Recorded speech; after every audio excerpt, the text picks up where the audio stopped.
I did say we'd return here, and here we are. Oh, hello, and hi. Normally I'd start, taking down the stream starting soon sign and everything. However, I'm going to leave it up just a little bit longer while I make sure I open the correct save file, because we're not doing any accidental spoilers here. Where I'm just, I'm going to do my best to just navigate over. So long as the game opens, hopefully. Hello? But anyway, yes. Hi, hello. I hope you're all doing well. I'm pretty much losing it over this game. And this definitely feels like the penultimate. Or the climax, I guess. Actually, this looks like the wrong size. Hang on, let me hide this for 2 seconds. Make sure it's the right size. Hang on. No, I knew it. It is too big. When did you get resized? Stop that. Okay, hang on. Let me just... Alright. Technical difficulties. Okay, come here. Nope, that's not what I'm trying to do. Stop that. Okay, can I just... Yeah, windowed mode. Okay, no, this is still too big. Isn't there any preferences for how big windowed mode is? Like... Here? Let's try here. How's that? No, the return's cut off at the bottom. Alright, hang on. Gotta go up a bit this way. How about now? That's a little bit better. I feel like we've almost got it. Just a little scooch. How's that look? Alright, that looking good? Alright. Cool. Awesome. I'm slapping this back up while I find the right save file. I'm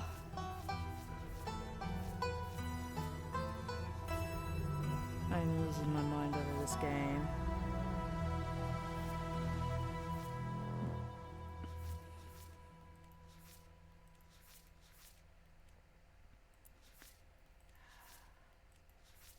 Also, the fact that it's taking me a moment to find the right one probably tells you how many save files I have.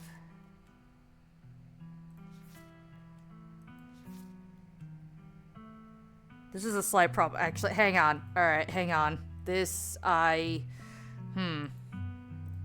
Alright, this is entirely my bad. I am unprepared. I am not as prepared as I thought I was. Hang on, let me check. I'm just gonna check my Vods real quick.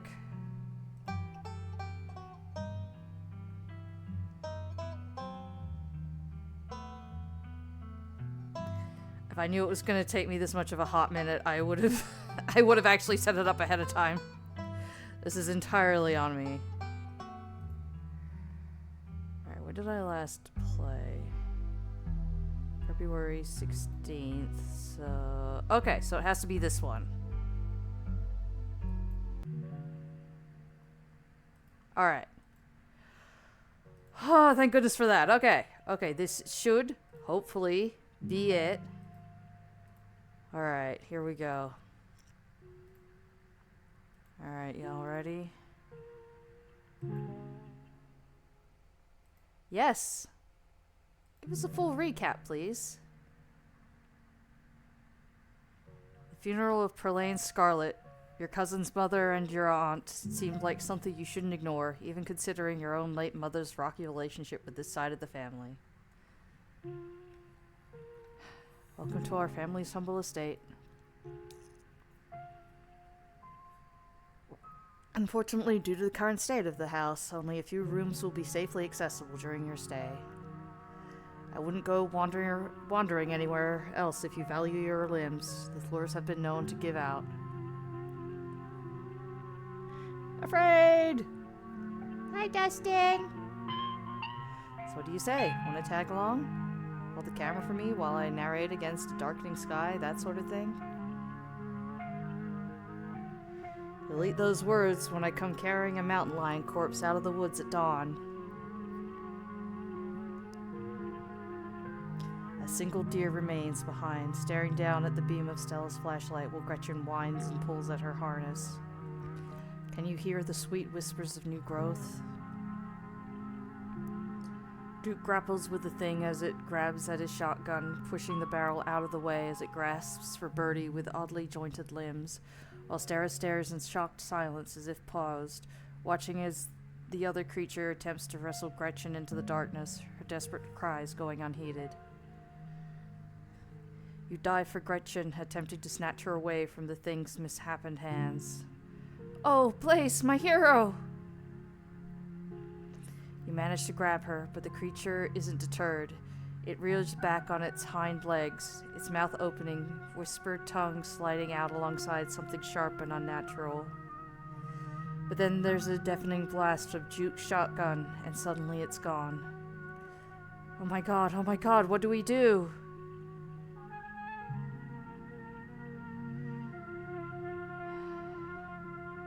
Stella, keep an eye on her for us. Make sure she doesn't get in any more trouble. Welcome home.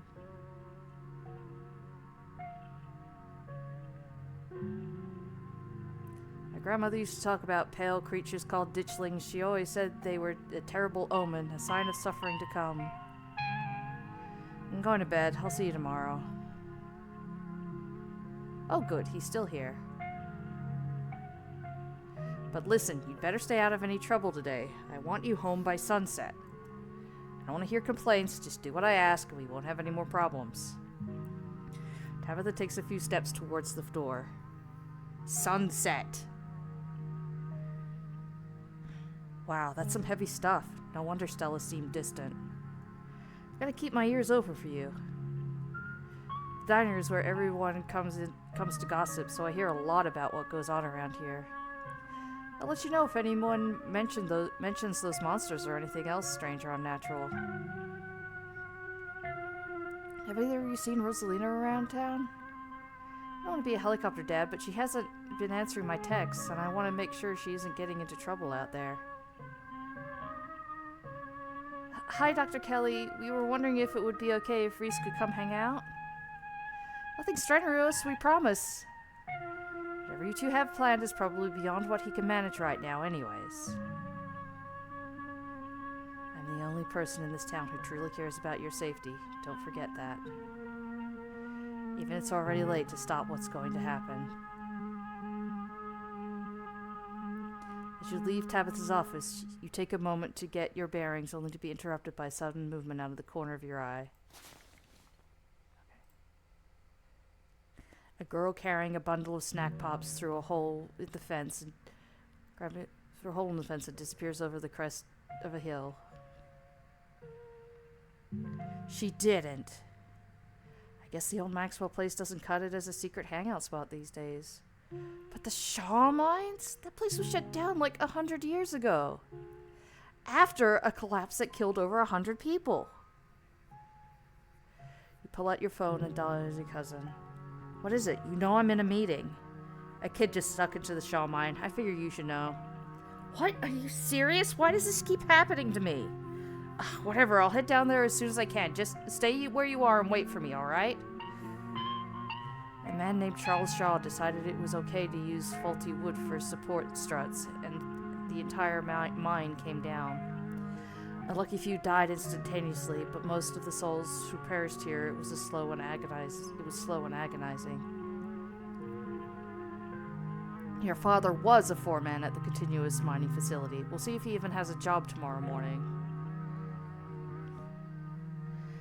My dad says our house is haunted. But she's interrupted by a pair of thunderous knocks.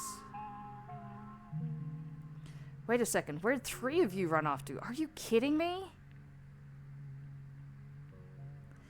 There's something in the darkness before you that's much louder, though you don't hear it, but you can feel it in your chest, like the deep growl of a predator. What do you think you're doing? Get away from there! Your cousin dives toward you, but not before the light from your phone illuminates the chamber. Blaze, are you alright? Wait, Becca and Alexis are still down there. You can't just leave them here. I know which way they're going. They'll listen to you this time, I promise. Your surroundings quake as the mine collapses around you. Tabitha doesn't say a word as the car cuts along the darkened road. There are two of them now. What happened to your glass house? Asshole squatter moved in, kicked Dustin Mom out. As you're ready to leave, Janie approaches from the far side of the kitchen. Tabitha remains between the two of you, impatiently tapping her foot. Oh, Blaze, before you go, I heard about what happened last night. I heard about it before Miss Tabitha mentioned it just now. Then I heard it again. I just wanted to say that I'm sorry you got caught up in that. I'll be praying for Oscar and poor little Rosalina. They're such sweethearts. Couldn't have happened to nicer people. Morning. Is the new blend ready? Of course. Blaze, if you'd like to keep Miles company, Tabitha and I will just be a minute. Oh, excuse me. Wait, you're Blaze, aren't you? My name's Beau. I'm Duke's boy. It's a pleasure to meet you. The policeman told me you saw what happened to my daddy. Yeah. Tabitha stops in front of a small house on the quiet hill just off Main Street. Scarlett's own most of the houses out here. We rent them out to employees. Just more convenient, you know? Your cousin pulls out a heavy set of keys from her pocket. She picks out one marked with a bright stripe of green tape and unlocks the door. Come on in. Don't worry, it's empty. Yep, he's a dog. You can tell he's a dog. Tell this dog is the mayor from his little sash and fancy top hat. There's a regal air about him, almost as if he knows the position of authority he's been elected to. Before you can catch up to your companions, you're intercepted by a nervous man with a cross around his neck. Sounds like old Gretchen and the mayor may have some unresolved issues, wouldn't you say? I'm Pastor Daniels. Daniel, I take it you're Blaze? Everyone's been buzzing about you. So sorry to hear about your aunt, but I'm sure she's in a better place now. If you'd ever like to discuss your beliefs, my door is always open. About that. The basement is what you might expect out of a tortured artist who spends all his time confined to his studio. Discarded canvases line its edges, while trash and sketches leak out from their piles in the corners of the room, hiding the bare cement floor. Ghoulish faces coat the walls in paints, sneering out at their creator. Your mom is so scary. She can be a little intense, kind of overprotective, which I guess makes sense. Anyway, make yourselves comfortable. You don't have to forgive the mess. I've been distracted lately. I haven't been cleaning much. Dinner's already laid out. Dinner rolls, spaghetti, and a light salad. Kanika anxiously picks at her food. Stella is nervously talkative, and Reese is suddenly quiet and tense. His shoulders tight as his mother perches on the chair next to his. Dr. Kelly eyes all of you with a sharp, fierce gaze. Glaze. So I was wondering if we could maybe watch a movie sometime this week while Blaze is still in town? We'll have to see how you're feeling. I can handle a movie, Doc. Yeah, we'll just sit downstairs in the dark. Reese is used to that. I'm sure he'll be okay. You're always overestimating how much you'll be able to do, Reese. This is why you keep getting sick. If I get sick, so what? It's not like that's ever going to change. I'm sick every day, and I'm not going to get any better. I'm not getting better. I don't want to spend the last few miserable years of my life holed up in the basement alone just because seeing my friends has been deemed too strenuous. I'm an adult, for God's sake. I can't believe I have to ask for permission from my mom just to have friends over. Reese stops mid-sentence, wincing in pain and wrapping himself in his arms. Don't say things like that. I'm doing everything I can to try and fix. Silence as Dr. Kelly's eyes shoot open. Reese? Reese abruptly pulls himself from the table and leaves. Hey, you're just in time. Rosalina is situated in the back room. Alexis is going to keep her company while we hopefully get this all sorted out. Hey, hope I'm not too late. Have I missed any creepy paranormal stuff? Oscar and Kanika startle as the door swings open. Seems like I made it just in time. Let's get the show on the road. I don't have all night. Whoa. This is where I've seen it. It appears atop of the stain. Stella pulls back the carpet, revealing a hatch. The floor around it is stained in reddish brown. I'm going for it.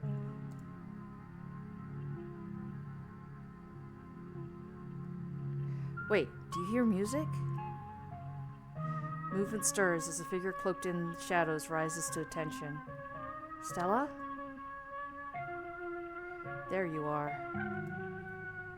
I would have found you sooner, but the resident clearly doesn't want me here. Doesn't seem to have the same issue with these miserable little parasites. Bottom feeders, always managing to slip through the cracks, don't they? The sins of the father are to be laid upon the children. One of you must forfeit. It doesn't matter which. Bullshit! You and Tabitha come to in a basement, a mound of packed dirt in front of you. Your friends are nowhere to be seen, though Sybil remains standing on the stairwell as if she's been patiently waiting for you to get up. Ah, the spirit is gone, and the two of you are back, and both of you are whole. I have to admit, that is quite an unexpected outcome. Excellent work, Blaze. Sorry, Blaze, I don't think I could talk right now. I'll call you, okay? She hurries off down the road. Before I go, Sybil places a hand on your arm, holding you back for a moment. I'm sure you have questions after everything you saw tonight, but let's not get into it here. I think everyone could use a little rest and relaxation right now, yourself included.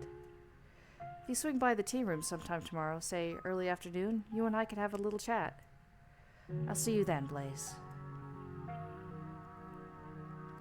You don't even notice yourself entering the guest room and falling into bed. Suddenly you're just there, buried under your family's musty covers. The spirit of Charles Shaw Jr. has been put to rest, but disaster still looms over the town of Scarlet Hollow. Still, tonight was a good night, and you fall asleep with a gentle, well-earned smile on your face. Wake up. You open your eyes. It's a new day. Last night seems so far away, you can almost pretend the horrors you witnessed in the annex were nothing but a nightmare, chased away by the harsh morning light. An involuntary shudder runs down your spine, but your thoughts are interrupted by the buzz of your phone on the nightstand. Hey, have you heard from Stella? I haven't been able to get a hold of her. I thought she might have at least checked in with you. You check your messages. There's nothing from Stella. Who we will call her. You dial Stella. Hey, what's up? Haha, just kidding. I'm not able to come to the phone right now. This is actually a recording of my voice. It isn't really me. Technology, huh? Anyway, leave me a message. Or don't. I never check this thing. The mailbox is full and cannot accept messages at this time. Nick and I are pretty worried about you. Please respond. You wait for a few silent minutes. Your message sits undelivered. I haven't heard from her either. That's not good. I know we haven't exactly gotten along, but we should meet up in town and look for her together. Looks like you have your morning plans in order. Well, first we're gonna take a fucking shower. Yeah, shower time. Step into the guest bathroom and into the shower. Feels good a way to wash away the grime of last night's haunting, but eventually you have to leave this place and confront the rest of the day. In the meantime, you...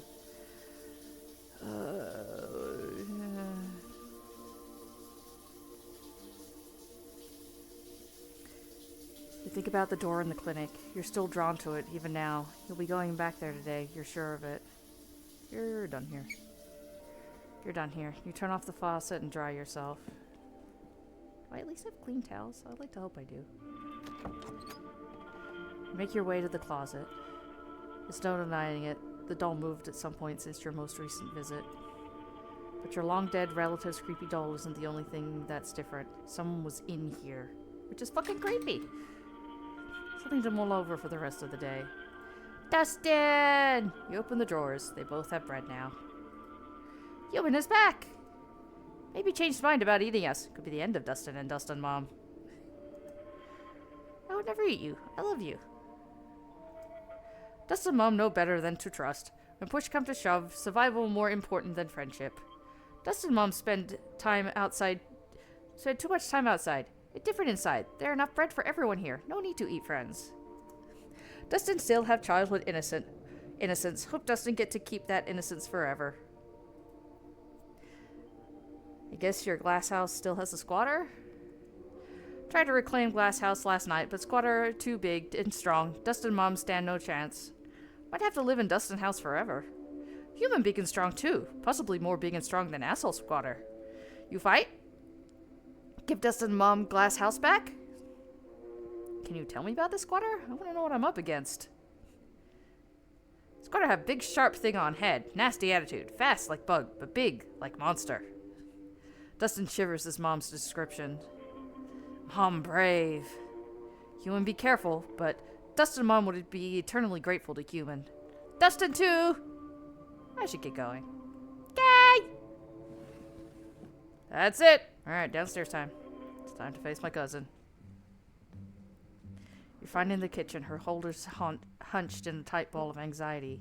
They're striking! This week of all weeks! As if I didn't have enough on my plate already. Book smarts. If history has anything to go off of, it almost doesn't matter how strong the strike seems. This is Tabitha's battle to lose. There isn't a union in Scarlet Hollow, which means a proper strike isn't even legal. Your cousin can do pretty much whatever she wants. She could fire everyone and wait them out, for instance, or pick and choose her targets. Like she told you yesterday, she owns most of the houses in town, after all. There are a lot of ways she can apply pressure to resolve a strike. Do you know what they want? I haven't seen a list of demands. I'm sure it's just the usual. I promise you that if any one of them were in my shoes for a month, they'd be singing a different tune.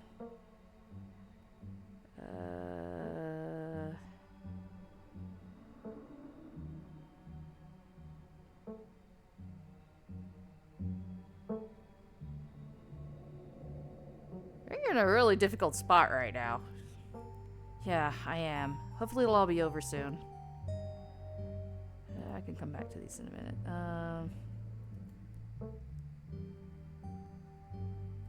Feels good, doesn't it? Getting rid of something our family left behind like that? Sure, but you did most of the heavy lifting there. Yeah, but, yeah. So it goes surreal. I still can't get over that. I can. What does it actually change about anything? I still have a mind to run and you still have a funeral to attend. Okay, but if she shows up at the funeral, I'm gonna be pissed. Just throwing that out there. By the way, have you heard anything from Stella? I can't get a hold of her. No, but that's not exactly newsworthy. Sure, she's just processing what happened last night. You weren't the only ones who were traumatized. You should probably get going, right? Yeah. I've dawdled long enough. Stay safe. No more hijinks. But let me know if you get in trouble, okay? Okay, thank you, bye. Tabitha slips past you, heavy boots thudding down the hall as she marches away to face her employees. Time to figure out the rest of your day. Well, first, let's have a PBJ. Stella's MIA, who knows when you'll get the chance to eat. Even if she wasn't MIA, I don't know when I fucking ate. Make yourself a PBJ in anticipation for a long day ahead of you. And that's that. Alright, yeah, that's where we... Yeah, okay. Hi, Frou-Frou. You walk over to the cat. Oh, s'estoy. Que est-ce que tu veux maintenant?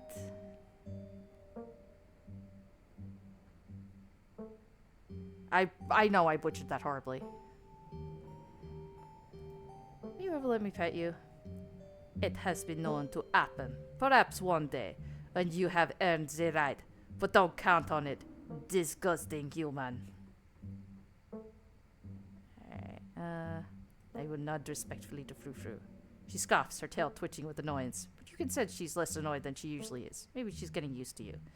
And I'm not going to push it. Goodbye. Actually, I should have said goodbye. Fuck!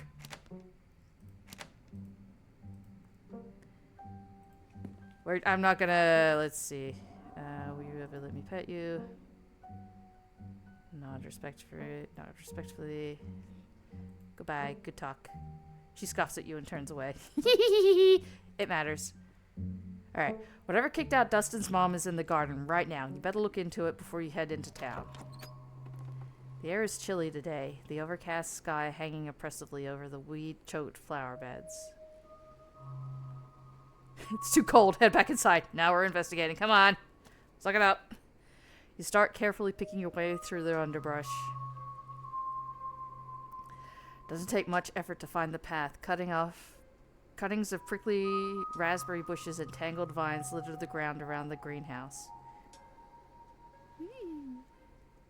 Talk to animals. The glass house, one could say. You step towards the door. Oh. It's sealed shut by a lock, and you catch a brief glimpse of a horned shadow through the ancient clouded glass. Sound of the lock. It looks sturdy. You'll need some tools if you're going to get this open. Maybe Stella or Kanika could lend a hand later. What's your name, little guy? Gout. What are you doing in the greenhouse? Human put me here. Can't complain. Pretty sweet digs, honestly. Stays nice and warm, and there's plenty of eats too.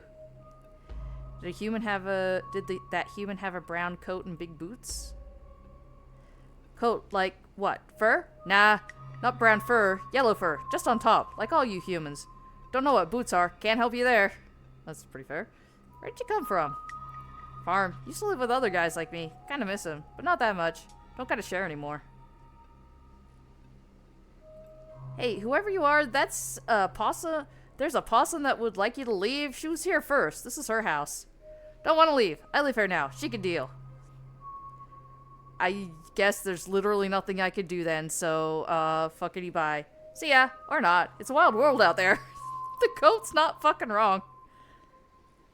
You've investigated the garden. With Stella missing, it's best not to keep Kanika waiting for much longer.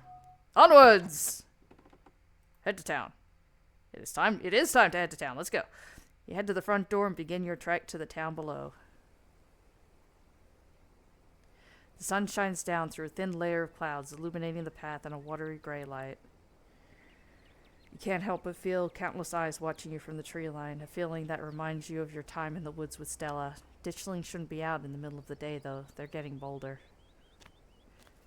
To your surprise, you find a familiar face making its way up the path towards you. Hey, I was just coming up to see you. Hope you were able to get some sleep after everything that happened last night. I was up most of the night, totally wired on adrenaline. There's ditchlings everywhere now, even though it's daytime. Every turns to survey the tree line. I noticed a few on my way up.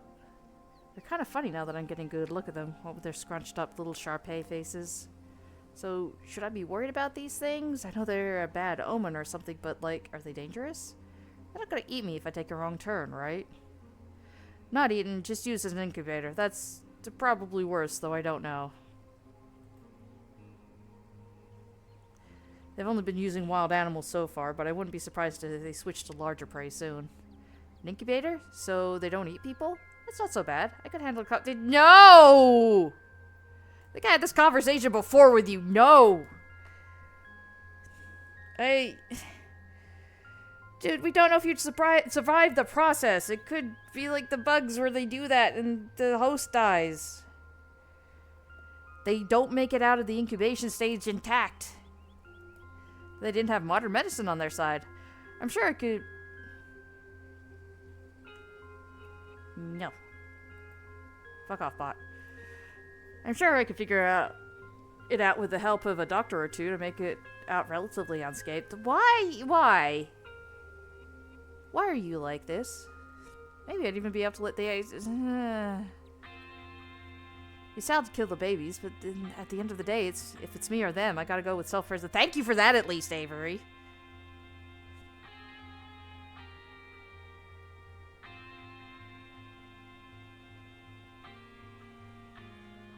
I was wondering when you'd finally say something really weird. I knew you seemed too normal to live here. Normal's boring. They got that right. Hope that's not a deal breaker for our little friendship. Nah, you're good. How you doing today? Are you doing okay after last night? I'm great. It's something like possession. I kind of feel like there are more upsides than down. There aren't a lot of people out there who could say they've been through something like that. It's a pretty cool badge of honor as far as I'm concerned. It's probably also very few people who are gonna fucking believe you. No offense. Have you heard anything from Stella? I haven't heard from her, though we don't text much, and I haven't checked with Winnie to see if she came in for an early breakfast or anything. But if you haven't heard from her, that doesn't sound great. Seeing her like that last night was awful. She's usually so unflappable. Oop, sorry about my mic. Kanika and I are meeting up to look for Stella. Want to come? Absolutely. I told Winnie I'd be coming in late today, so I've got time. I don't know how much time I've got, though. From what I saw this morning, there's already a few miners holed up there. That must be using it as a home base for the strike. Oh, by the way, there's a strike going on. I'm sure you already know that, though. I have to imagine Tabitha would have told you this morning. And just because I want to flirt, just because. You're coming up to see me? That's sweet. What can I say? I'm someone who knows what they want. Would have walked up here at the crack of dawn, but I figured I should let you sleep at least a little longer, though not too much longer. I had to make sure you didn't go running off into trouble, not without me. Aw, you're sweet. Let's head to town. Yeah, good idea. Alright. You and Avery start back down the path to town. It isn't long until you once again find yourself on the main street of Scarlet Hollow. Blaze, you made it. You picked up an Avery along the way. Hope you're both doing okay, like, emotionally. Yeah, I'm not too bad. Better after seeing Blaze. Winky face. That's good. I feel like I got crushed by a steamroller or something. Joints all out of whack. Totally exhausted and super foggy. Mom has been insisting I caught a cold and I wasn't buying it, but as of this morning I've come around. It's definitely something beyond exhaustion, even considering the ridiculously stressful week we've all had. But I am not going to let that stop me from looking for Stella. Do you think there could still be an irrational explanation for all of this? Kanika sighs heavily. Rational? Sure. Rooted in the reality that until a few days ago I thought was devoid of all magic and supernatural shit? No. Ghosts are real. They can suck you into an illusionary dimensions and puppet your body like a fleshy marionette. Next thing you know, we'll find out there's a secret society of warlocks running the country, or that angels are real. You gotta admit, it's kind of thrilling, isn't it? Anything could be possible. Who knows what the new day holds for us? It'd be a little more thrilling if it weren't terrifying. All the magic stuff we've found so far just wants to hurt us. We need a magical being that's on our side. Where are the magical girls when you need them? Well, I guess we already have an animal whisperer, don't we? That's pretty magical. You believe me now? She believes me! Yay! Wait, you can talk to animals? For real? When were you gonna tell me? Wow, I'm gonna need you to tell me what every animal we meet is saying. This is too cool. You really took that in stride, didn't you? I take everything in stride. There's no better way to live. Also, after everything we fucking seen, this is like... This feels like, you know... This feels more feasible.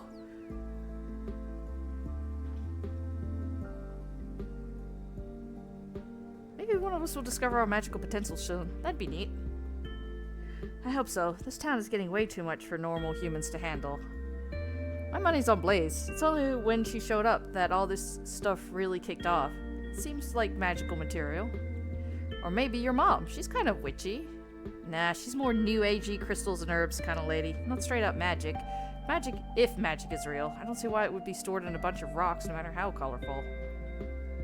Well, what do I know? I thought ghosts weren't real until one grabbed me by the bones. That's true. Is someone manning the general store while we go looking for Stella?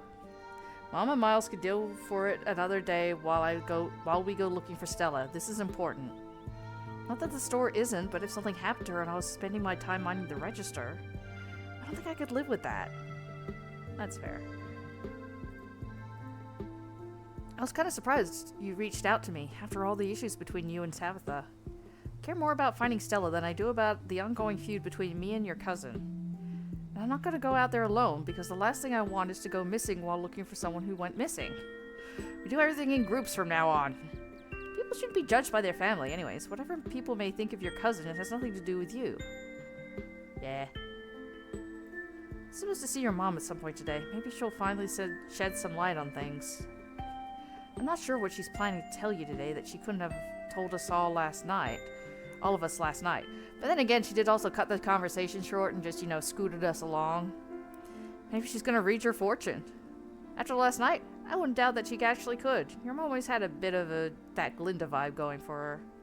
Yeah, maybe I should stop making fun of her whole New Age mystic thing. A lot's happened in the past couple of days. Ugh, I need to take a page out of Stella's book and just block this shit out. I need to be focused. I can't have all these existential crises. Not at once, at least. Fuck this. One at a time. There'll be plenty of time for tea after we fast out. No tea! No tea! Alright. Let's not dawdle. I'm worried about Stella, and it doesn't feel right to be doing anything that isn't actively looking for her. Agreed. Let's work together. Where first? Let's go to Stella's house. Good place to start. Maybe she just slept in. That's what I'm hoping. I would have gone already, but I was kind of nervous about doing anything by myself today. Just in case I ran into another horror from beyond the veil or whatever. That's pretty fucking valid. You make your way towards Stella's house. Kanika knocks anxiously on the door. It creaks open.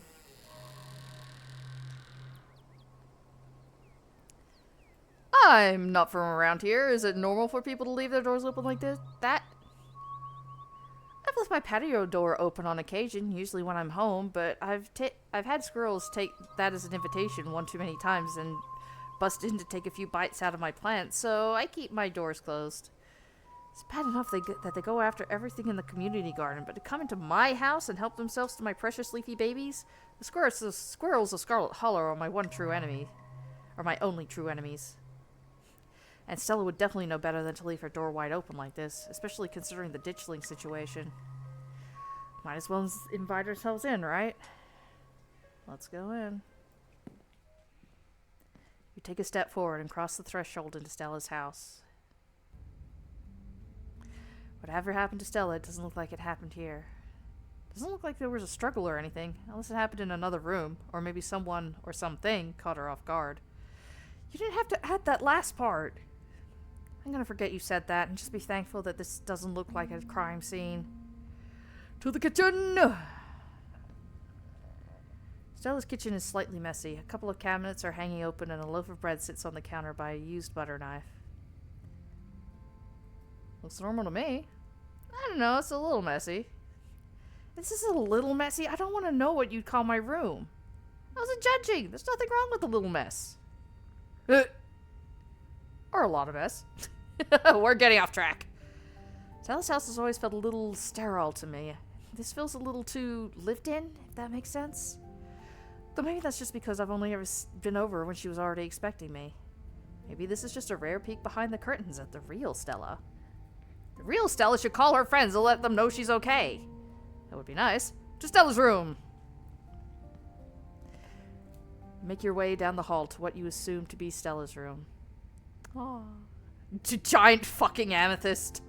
I don't know if crystals are magic or not, but if you yeet that at someone, that's gonna be doing something.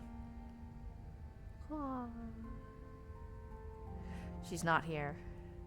Though it's a little untidy. It's the usual sort of untidiness that accumulates when someone doesn't often have guests in their bedroom. There aren't any signs of violence. We better not hear a single comment about this room being messy. I wasn't gonna say anything. Computer. I'm not sure we should be snoopy on our computer. Isn't that a violent invasion of privacy? We already broke into our house, right? For all we know, there could be some sort of clue on there. Like a note detailing exactly where she went. We didn't break into her house. The door was left wide open. Stella didn't want us to snoop. She shouldn't have gone missing. I don't make the rules. Okay, fine, but I'm gonna stand over your shoulder the whole time and make sure you don't go looking for anything personal. Okay. Stella's desktop is horrifically cluttered. There are simply too many files and folders to fit on her monitor. They overlap each other in a chaotic multi-layered display. Whoa, how does she find anything on here? Something a lot less worried about an invasion of privacy and a lot more worried about this computer being up. Taking a sip.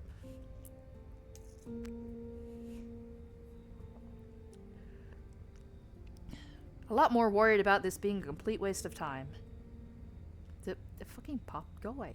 Fuck off. Okay, I'm not gonna read all of this. You visited... Oh, never mind. We'll have a thing for book smarts. You visited Uncle Carl's Bigfoot farm in the past. Despite the name and despite the fact that posters call themselves Carl's Big Feet, the community takes itself very seriously.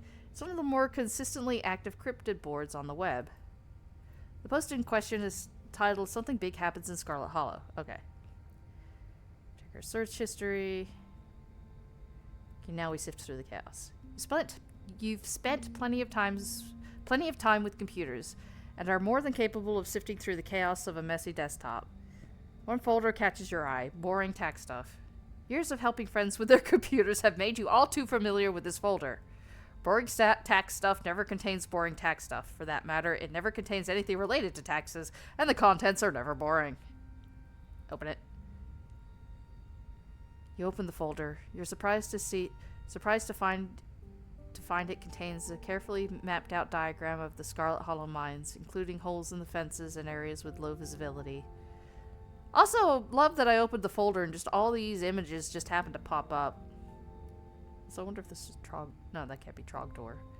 There's also a handful of old photos of Stella and Tabitha together as teenagers. Tabitha wears an uncharacteristic grin, an authentic joyful smile. And Stella's eyes are somehow brighter, less tired.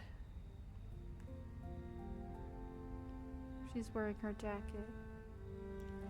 Both of them seem to be living in happier times. Okay, this is way too personal. I'm gonna go stand in the corner while you wrap this up. You think? Okay, I think we've seen enough. Thank God. This sure looks like a room. Any thoughts? I think you about summed it up. This is definitely a room. Yeah, nothing much to comment on. This is what her room's been like for pretty much the entire time I've known her. The only thing that's changed is the computer getting a lot fancier.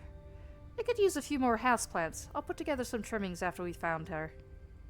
Ah, she still does those corkboard with string things. She loves putting the strings on there. I don't think they actually mean anything, but they're more for decoration anyway. And if it's fun, that's the main thing. Alright. Okay, I don't think we're going to find much else here. Let's move on. Okay, so maybe she came home last night. Maybe she didn't, but she's definitely missing. Thought I was overreacting this morning. I hope she would just be sleeping in. I can't believe she's actually missing.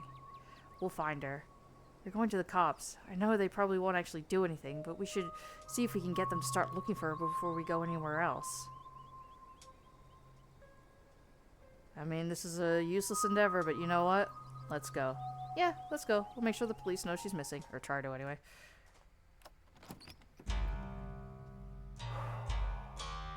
Don't worry about my sigh of relief. It's fine. The police station is exactly what you would expect from a town the size of Scarlet Hollow. It smells strongly of coffee and faintly of aged furniture and paper. And the general tidiness speaks of a department that doesn't get much of anything done. But you're also not alone here. You enter to find a worried Bo standing between you and the officers behind the desk. Let me get this straight. Right, you're trying to report a missing pumpkin? Big Betty wasn't a pumpkin, Sheriff, Hugsby, sir. She was going to be a prize winner. Raising her was the last thing me and my daddy did together. She's important to me. Are you sure it was Julius and not some enterprising bear that got a hold of it? I don't know, Julius thinks that land belongs to him. He probably thought Big Betty was his to take. He ain't coming to his door, so for all I know, he might be all the way to the state fair by now with our pumpkin. Ain't there something y'all can do about it? I'm afraid we'll at least need some kind of evidence to go on before we can go barging into a man's home, son. Why don't you see if you can find something a little more solid for us to go on? Then we can see about helping you out. Bo, did you manage to find your dad? Because it's not like fucking anybody else was doing it! Bitches! Bo's stoic expression breaks, and for a moment you can almost see tears forming in his eyes, but he blinks them away. Yeah, I found him. Hear that, Deputy Franklin? Sounds like you got another report to close. Fuck you! Lucky me. Yeah. I gathered what there was to gather. We're giving him a proper burial in the family plot. It's been tough trying to dig the hole while the farm's still crawling with those hairless things, but it needs to get done. Do you think they'll go back to where they came from soon? Mama and me tried fighting them back best we can, but it seems like there's more every minute.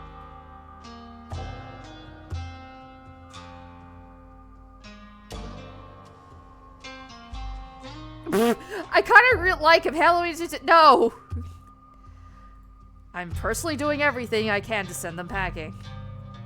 I'll do my part to help. I'll kick in as many of those nasty little faces as I can, but I don't know how many I can send scampering off. Seems like there's no end to those critters. So what is all this about a pumpkin? Seems Bo here misplaced a considerably large pumpkin. Have y'all heard a word I said? I didn't misplace Big Betty, she was stolen. And I know who done it, so I'd appreciate it if y'all would give Mr. Tremaine a visit and set things straight.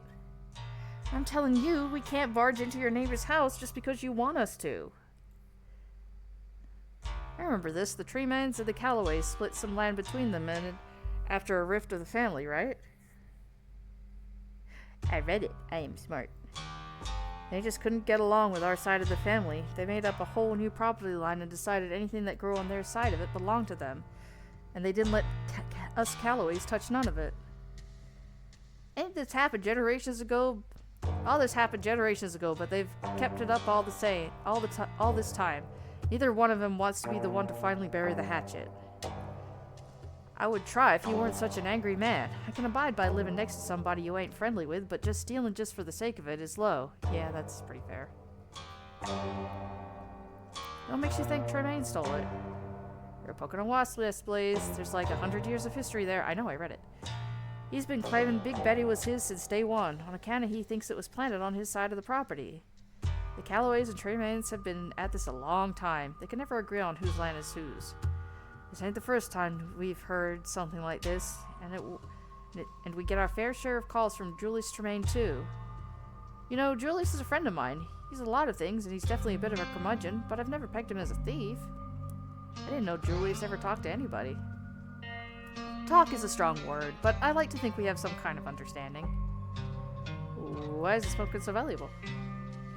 Me and my daddy put a lot of work into that pumpkin. She was near 2,000 pounds, a guaranteed blue ribbon. Naturally, our first question is how an old man like Julius Tremaine manages to move a pumpkin that size. Makes the whole story just a little difficult to believe. I mean, that's fair, but considering all the shit we've seen, like, how surprised would any of us be if he, you know, just decided to fucking pick it up or something and just heft it along? I don't know how Julius managed to do it, but I know it must have been him. I mean, he ain't even come to his door to answer for what he done. At the very least, he could give me seeds from what's left of her. Raising her was the last thing me and my daddy did together. Yeah, I get that. That's interesting, because I haven't seen Julius since Tuesday. He's usually in the diner every day. Not necessarily a big deal for a lot of people, but he never misses his morning Joe. So maybe he isn't a thief. Could be something happened to him. If he ain't the thief, then who stole our pumpkin? I mean, that is the question. Also, one second, just gotta close this blind. It's getting dark. Yeah, I'll just close that up. I mean, that's a good question. Who stole the fucking pumpkin? Because that's a big-ass pumpkin, and the big-ass pumpkin is gone. Somewhere over the rainbow, we should be so lucky. There we go. Beats me. I just don't think we should be so quick to jump to conclusions.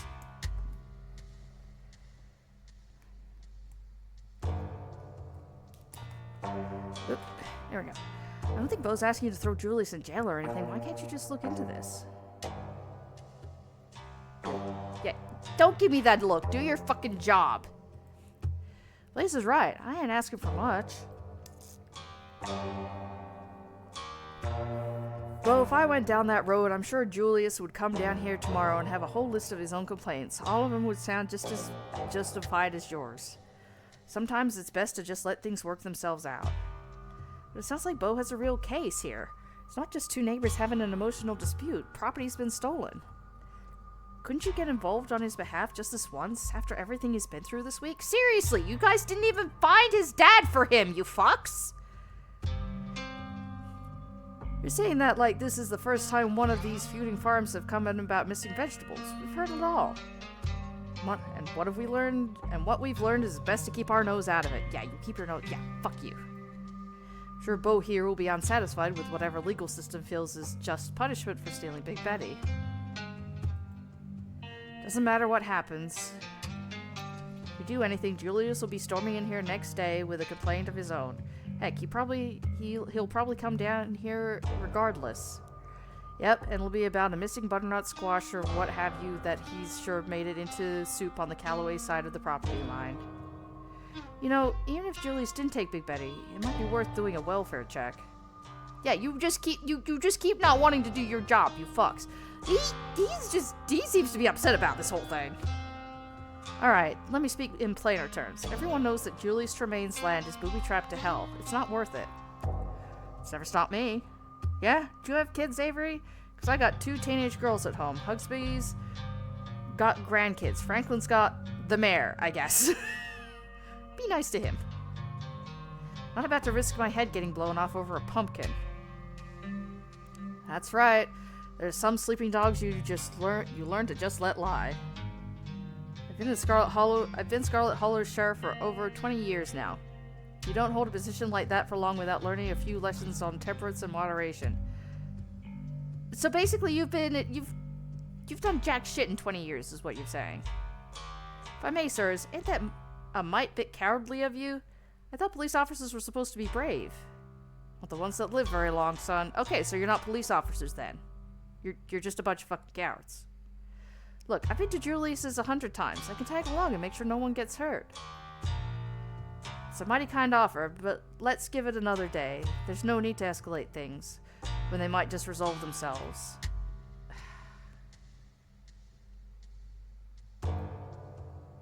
Stella ran off last night and she's still missing. She isn't at home and none of us have heard from her. She what now? Oh, that's just our Stella, always running off. I wouldn't worry about it too much. She'll turn up. This is different, Earl. You know I wouldn't be up here bothering you if it wasn't important. Yeah, for one thing, someone threatened her last night. He's been following Blaze around since she got into town, too. There are a lot of them things out there. Too many of them.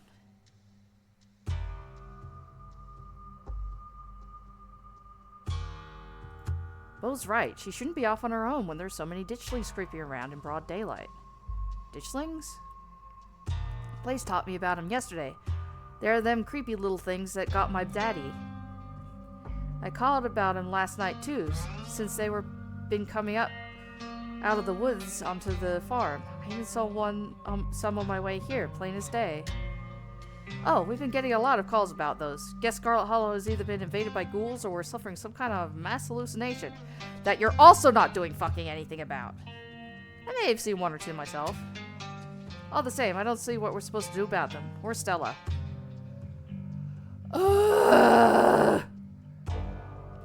She's a grown woman. If she wants to go off in the woods for a bit, we don't have to go after her like she's Mr. Curfew. It's a free country. Am I free to just kick y'all's asses? This critter's bothering townsfolk and stealing livestock. Ain't you supposed to take care of them?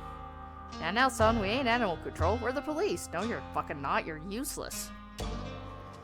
You're kidding me. This town doesn't even have an animal control department. Oh, maybe it should get one. Yeah, because it's not like you're gonna do fuck all.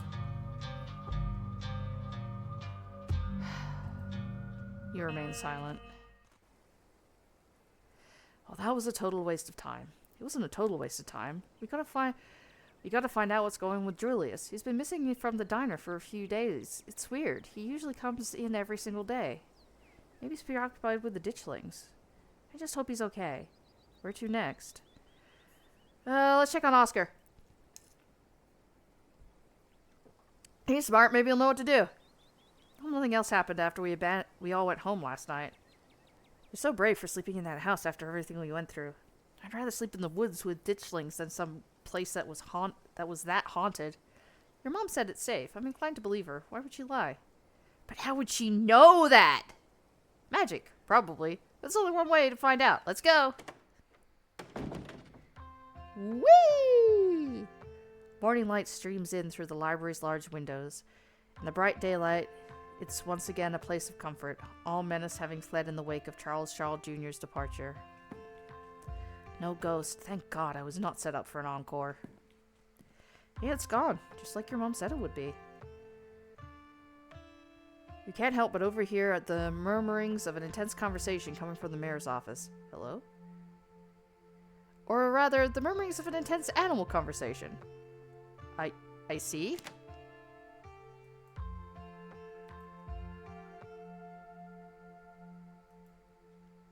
Hang on.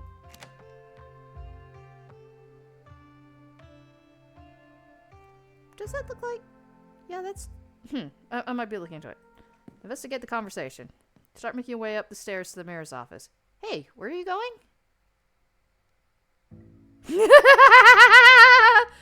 A small gang of dogs holds court in the mayor's office. Most of the dogs quietly watch from the sidelines, but two of them, a sheepdog and a basset hound, are in heated conversation with Mayor Jimmy.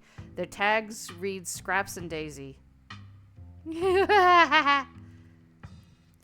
It sounds like you've all sorted this out. I don't see what you need me to do about any of it. Sorted? Things ain't sorted until this town is safe. Now we may have got the beginnings of a militia together, but there's plenty of pets out there who are still ill-informed about those things crawling out of the woods. You're the mayor. They'll listen to you. Just tell them to stay inside until it's handled. Listen, Scraps, buddy, I hear you. But the last thing we need right now is anarchy in the streets. It's no use. I told you he'd be bullheaded. He's always bullheaded. Always the sore loser, aren't we, Daisy? Things are fine. Nobody has to worry about a thing. The mayor pulls himself away from the conversation to acknowledge you. Oh ho ho, I remember you. You're that out-of-towner from yesterday, the speaker. The other dogs murmur amongst themselves for a moment, then turn to face you. I'm sorry I had to see that little display. Politics can get messy.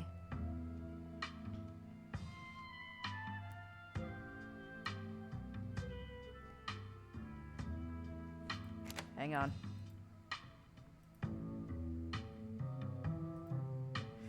Good doggies! Oh! Look at them! Good doggies!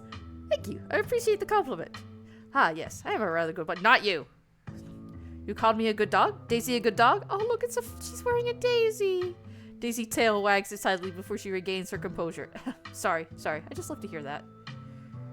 Are you also kind of dog militia? Did I hear that right? Yeah, I suppose you could say that. It's more the fact that you guys know what a militia is, because the goat didn't even know what boots were. But you guys know what a militia is. The plot thickens. When the town's illustrious leaders abandoned his kind, it's up to us common folk to band together. Daisy, please. I'm not abandoning anybody, dog or otherwise. You're all blowing this invasion story completely out of proportion. Everything is going to turn out just fine. If everything turns out just fine, it's because the rest of us protected those who needed protecting. You're the Scraps I've been hearing so much about. The one and only. This here is Daisy, and we've got a few others concerned locals with us as well, just making sure the cats and dogs of the holler are well cared for considering recent events. There are more of those things in the woods every day, popping out of the innocent bodies of what used to be dogs like us. They're exaggerating, of course. While I've heard reports of creatures coming out of the woods, it's nothing the humans of this town can't handle. It's no secret that Daisy and Scraps are my competitors. It's just like them to jump at the first sign of trouble as an opportunity to run me out of office. Nobody's trying to run you out of anything. We're just trying to keep critters of the town safe. Not very noble of you, but this is exactly the line... But that's exactly the line you'd feed the voters if you were trying to get rid of me. Have any of you seen or smelled Gretchen? She and her person are missing. Is she missing? Oh dear, Scraps, you don't think. Gretchen's person would never let that happen to her. Wherever she is, I'm sure she's safe from those things. A dog like her doesn't get to be that age without a watchful human at his side. Even if she's safe, I don't like the sound of this. See, Jimmy? This is the cost of inaction. Gretchen is a pillar of our community, and she's missing. What will it take for you to finally open your eyes and do something? If you wait until you're the last dog left in Scarlet Hollow, it'll be far too late to save yourself.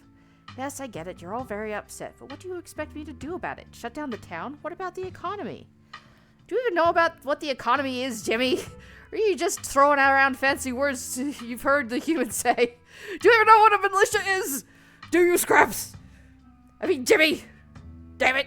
Of course I know what economy is. I'm all about the about economisms. Oh good, because I never understood a lick of it when the humans talk about the economy. I just figured it was a made-up word. They yell at each other when they want to stop talking, so please, enlighten us. I'm not going to debate myself by playing a game of trivia, not in front of the speaker. Thought so. To answer your question, we did catch a whiff right around here and there, and another near her house. Haven't picked anything up around town since then. Let's hope those creatures haven't already gotten to her.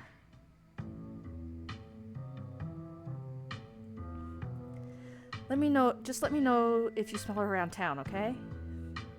Of course, Gretchen is now our top priority. Any dog that goes missing must be found, but especially her. She's a pillar of the dog community. She's been around longer than any of us. I look up to her. I wouldn't be able to rest easy until I know she's safe at home. Gretchen really admires you, Scraps. Oh, she flatters me. I'm nothing special, just another dog. All the more reason to go after her before it's too late. Don't be so modest, Scraps. You're the kind of dog that other dogs listen to. It's a damn shame the humans are so charmed by that charlatan. I'm right here, Daisy. I'm well aware. You think you're so high and mighty, don't you? Just because you can sit and stay the best. As if obedience is the best quality of a leader.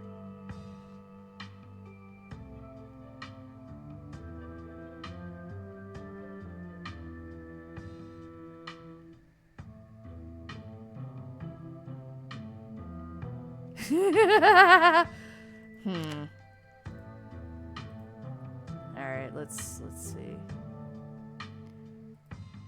Mr. Mayor, you should listen to Daisy and Scraps on this one. There won't be anarchy in the streets to worry about if any animal in town is taken by the ditchlings. Your opinion is noted, but I've been mayor for over 14 years. I know what I'm doing. That's 14 dog years, Jimmy. If you're not going to help, then the least you can do is not sniff the speaker's ass. Suppose you were right, Daisy. This is just a waste of time, but I needed to hear it with my own ears before I could really believe it. I'll save the I told you so's for later. Let's go rally the others. The town won't save itself.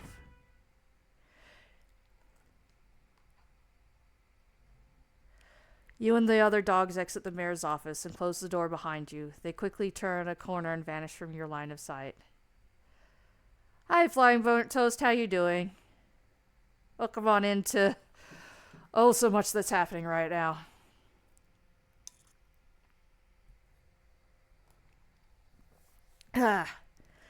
You find Kanika and Avery waiting for you in the lobby. I took a peek in there. You just had a full-on conversation with those dogs. It's so weird when you do that. Weird or cool? I wish I could hear the other side of the conversation. It seemed like there was a whole dog culture in this town I've been missing out on. Knowing dogs are capable of carrying a full conversation is going to make being a veterinarian really weird. You'll just have to hire Blaze as a translator. You'll be the best vet in the country with someone like that on your staff. I guess Oscar must be in the back. I know that's where I'd be if I'd finally managed to get to unhaunt my house. I've always been surprised at how unsupervised this place is. Sometimes it feels like just anyone could walk in and do whatever they wanted. Like what? Steal books? I mean, they could, right? I'm not saying anyone would. I'm just saying that people in this town trust each other. A lot. It's nice. Let's go find Oscar. You make your way back towards the annex. It feels strange to be back here in the light of day, as if the events of the previous evening were just all a terrible dream. This hallway really takes me back. It feels like it was only yesterday that we were last here, blissfully unaware of our entire lives were about to change forever. It was only yesterday. I know. Damn it, Avery. How are you doing? I'm doing all right. How about you? Right now, just dealing with the holler and all this game brings, and a lot of reading and taking a sip. How about you? How you doing? Hope you're doing well. You're doing okay? Cool. Good to hear it. Good to hear it. Kanika knocks on the door. Oh, good morning. It's so good to see all of you. Please, come in. You're doing really great, Rosalina. Not a lot of kids your age can take shots that well. You're being so brave. I'm glad with your I'm glad you have a fascination with them. You don't have to talk to me like I'm 5. But you are brave. You really are, Rosalina. You're like so badass. Alexis is right. This is more than most people have to deal with in their whole lives. And here you are taking it like a champ. Dr. Kelly's kind demeanor vanishes as she turns and glares at you. Oh, I see we have visitors. How you doing, Rosalina? Tired. My leg hurts a lot, but the medicine is helping. It's not so bad now. Plus, I got to lie down in an actual bed last night, and you have no idea how good that felt. Thanks, Blaze. Can't believe you got any sleep last night after all of that ghost stuff. I just sat on the couch with all the lights on. I don't think I slept at all. I really needed some rest after, the hospital and my foot. Your body's desperately trying to get you to rest. All that activity yesterday was pretty brutal on your injury. It's never gonna stop hurting if you keep pushing yourself. So, what are you not gonna do today? Anything? That's right. You're staying right here. No walking around. No investigating haunted houses. Sorry, Dr. Kelly. I know I should have been better at stopping her. I take full responsibility. As her father, I should have... No need for anyone to step in to take blame for anything. It's the hospital's fault for sending her home at all. It's gross negligence, if you ask me. But give it time, then you can do all the activities you want, alright, Rosalina? I'm guessing Charlie didn't come back for an encore? No, as far as I know. I slept in Rosalina's room, and I made sure to put some heavy objects on top of the hatch just to give myself a little extra peace of mind. By the way, what game is this? This is Scarlet Hollow. It's, well, the short answer is it's a visual novel game. The slightly longer answer is it's a game that will chew you up and spit you back out again. Very easily. All your choices in this game matter, not in the way that, other games say they matter, where they fucking don't. But, yeah, your choices matter in this game. And there are so many different paths, and it is hard to get to the same place twice. And it's on sale right now. I highly recommend it. But nothing happened. That's good enough for me. I didn't see anything either, but even if something did happen, I wouldn't know. I was asleep as soon as my head hit the pillow. I'm too tired to worry about ghosts anymore, to be honest. Losing a limb will do that, especially if you decide to tromp around the next day like nothing happened.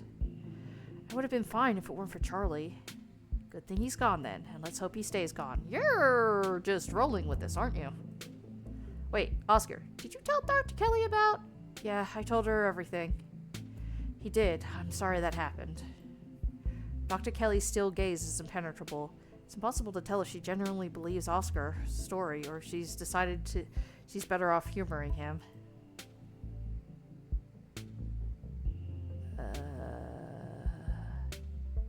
Can I ask? Can I just ask that? No? Okay. Have any of you seen Stella since last night? She is absolutely missing. Not since dinner.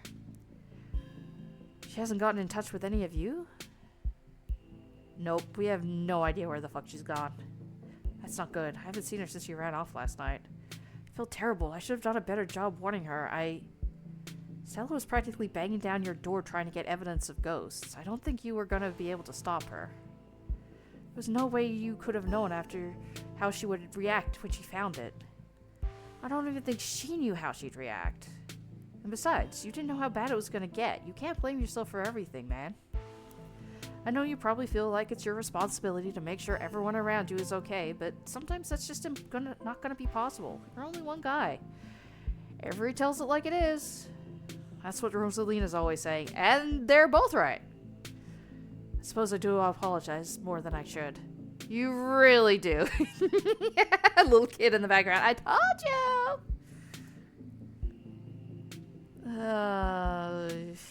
Can I warn you about the stone carvings, please? We found something in Oscar's house last night. A stone carving that gave me and Tabitha a vision about what happened here. There was one in the mines the other night, too. Both of them had a sort of pull on me. Where they are, there's something like that, like them in your clinic. I felt it last night.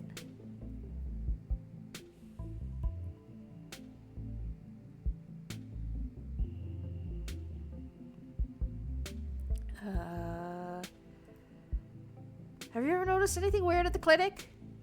No, it's just an old building. It has a lot of history, but that doesn't mean it's haunted or anything supernatural going on. I mean, at least Oscar realized when supernatural shit was going on, so maybe, who knows, I don't know. I understand that there have been some strange events in Scarlet Hollow this week, but despite what your funny feelings might suggest, the clinic is safe. But if something does happen at the clinic, aren't you worried about Reese? Anything like what happened to us last night? None of you have to concern yourself with my son's health. I know how to take care of him, even in a supposed ghost emergency or whatever it is you're worried about. God, just gotta take a sip.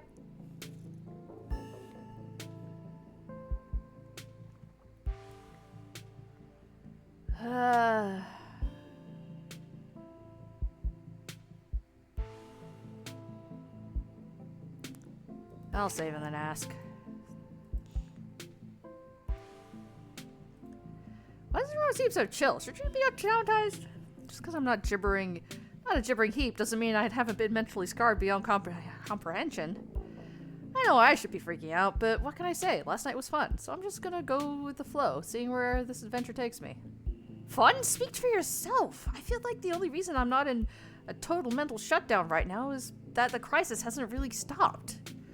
The week started with a man dying, and it's somehow all been downhill from there.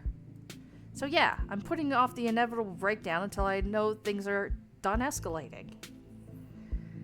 I don't think it's sunk it in for me yet. That I'll deal with whatever I'm picking up now in therapy when I'm 30. That's what grown-ups do, right? Fucking calling out everybody in that room. I mean, she's not wrong. Okay. You remain silent. So, you've got your meds, you've got your nest of pillows, and a helpful friend by your side, and a cat to keep you company. Seems like you're all set. Make sure you do a whole lot of nothing today. I will. Bye, Dr. Kelly. Yes, thanks again for coming down to see us, Joanne. Not a problem. I'd much rather she stay put than have to get in and out of cars. I'll call you later today to see how things are going. Hope the rest of your week is less eventful for both of you. Goodbye, Rosalina. Make sure you stay put and keep Pixel company, okay? Don't worry, Doc. I'll keep her warm. I'm helping. Oh, that was the kiss. Like, don't worry, Doc. I'll keep her warm. I'm helping. Oh, it's Pixel. Pixel's like, I got this. She will get better. She helping.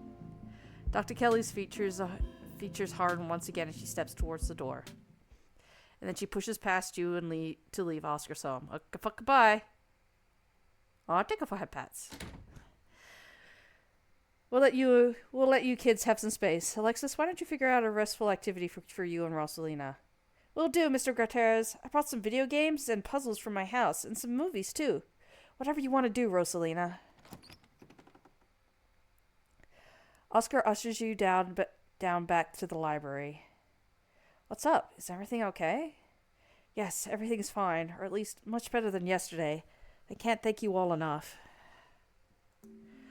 I'd like to be as helpful as I can from here on out. Now that our little situation is dealt with, I'll finally have time to dig in the town archives.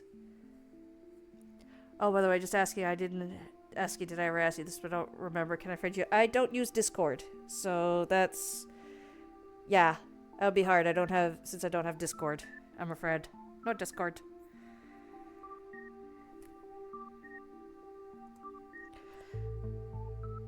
Oh yeah, I forgot. That's okay. No worries. Our house was haunted because someone was murdered there. The mine collapse the other night was at the site of a mass grave. With enough research, maybe we'll be able to get a step ahead of the next crisis. Maybe we can actually preempt it. Why don't you use Discord, by the way, though? I I just don't. I've never needed to, so yeah. No point. That is, assuming there's going to be a next crisis, but something tells me we aren't in the clear yet. Well, the ditchlings haven't left, so yeah. We should compare notes. Not that I have any to start with, but if you know anything that might narrow down my research, it could save me a lot of time. I don't think we actually know that much more than you do, but I've got some hunches. I can't help but feel like there must have been some inciting event since everything started getting weird seemingly overnight. What that inciting event was, or where to start looking for it, I have no idea, but it's something to keep in mind. Is there any other social media you use? Not really. I mean, Twitch, obviously, YouTube, but that's not really, you know. Avery stares at you. I mean, it's obvious, right? Things only started happening once Blaze got here. You're not wrong. Exactly. If there's a catalyst for all of this, why wouldn't it be a lost Scarlet finally coming home to Scarlet Hollow? If I may, Blaze getting into town isn't the only major event that's happened lately. Perlani died over a week ago, and those creatures in the woods are already reproducing by the time she arrived. Not to mention I started seeing things in our house before Perlani passed, I think. I never thought to make note of exactly when the spirit made itself known. There's a route for all of this. Hopefully there's a way to put the genie back in its bottle. I'm going to do my best to find out if there have ever been any similar events, and whether there's anything special about Scarlet Hollow that might explain what's going on. Those carvings I warned Dr. Kelly about are important. To think there was something like that right under my house all this time, and to think someone must have put it there, but who and when?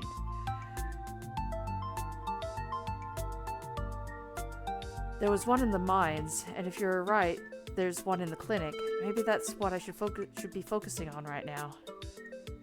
How many of those things are there? If we're lucky, maybe those 3. I'd rather not count on it. Why don't we go down to the basement and take a closer look at the seal there? The ghost isn't around anymore, so there's no harm in that, right? I personally would rather not go back into that creepy basement, but that thing has to be the most solid lead we have at this point, right?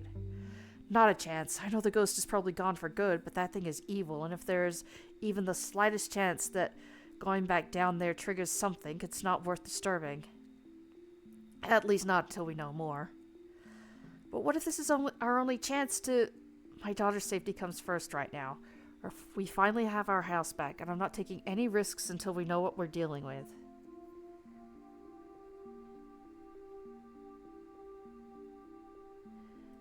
Make sure Pixel stays inside, or he might get grabbed by the ditchlings.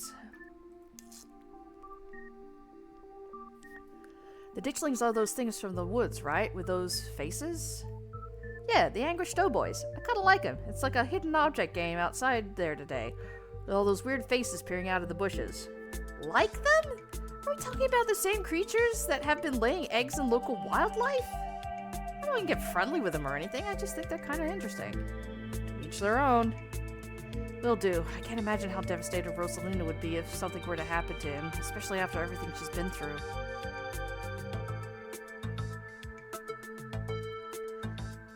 There's that thing in the clinic I mentioned, that pull. I wish Dr. Kelly were taking this as seriously as she should. Oscar, what did you tell her about last night? She didn't bat an eye at anything Blaze said about the supernatural. She mostly just got defensive. Does she know how bad it was? I told her everything. She seemed to believe me, but who knows? Maybe she was just being polite in front of Rosalina. Maybe the whole time I was ranting, she was actually just nodding along, thinking I had a psychotic break.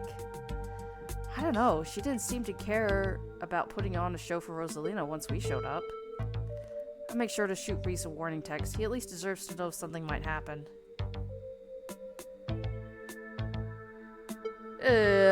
Cover of a movie night? Who knows if that would fly with Dr. Kelly, though. After last night, I'm pretty sure she's not going to let us anywhere near her house. Hey, we could try. She's the only doctor in town. She can't just ban people from the clinic, right? I don't think so, but hopefully nobody gets sick or hurt enough to justify a visit over the next couple of days. We're going to investigate the clinic. I think we're going to have to break in. Whoa, that's unexpected coming from you. It's what Stella would do, and she's been 3 for 3 this week when it comes to finding spooky stuff. She's also been 3 for 3 when it comes to finding her way into mortal peril. This is why we have to find her as soon as possible. It shouldn't fall on me to suggest what we do something dangerous. I'm terrible at selling it. It's not that I don't think we should figure out what's going on there. We just need to be cautious about what we do next. We don't want anyone to get attacked or possessed or by any more ghosts, even if it's to help even if it is to help a friend. I don't know if we have time to play it safe. Just give me a day or two to do some research before you do anything rash, okay?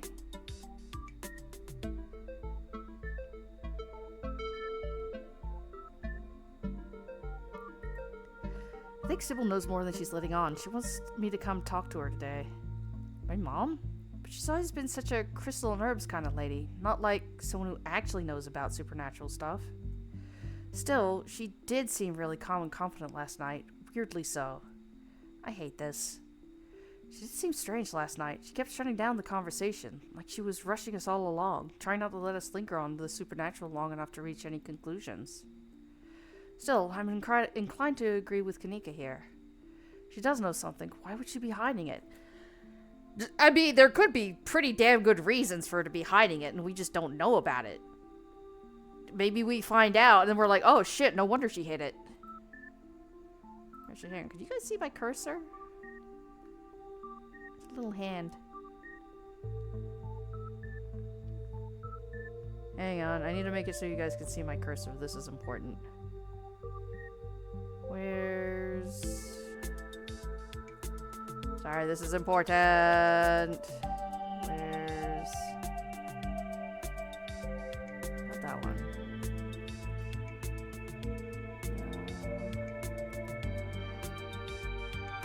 Oh wait, hang on. It's not all in frame. Get in there. Get in the frame. Okay, there's that.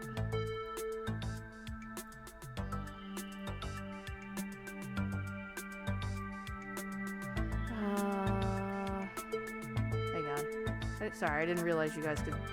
Yeah, capture the cursor. Okay, it is fine. Alright, never mind. Let's just jump them back over. I'd be interested to know what exactly she intends to tell you that couldn't be discussed in front of the rest of us. Sounds like you've got something to work on now. We should get back to looking for Stella. I do. Thanks for the lead, Blaze. See you around, Oscar. Let us know what you find. I will. So that's Oscar. Any other ideas? The diner! Good idea. Folks tend to congregate there. Maybe we'll run into someone who's seen Stella.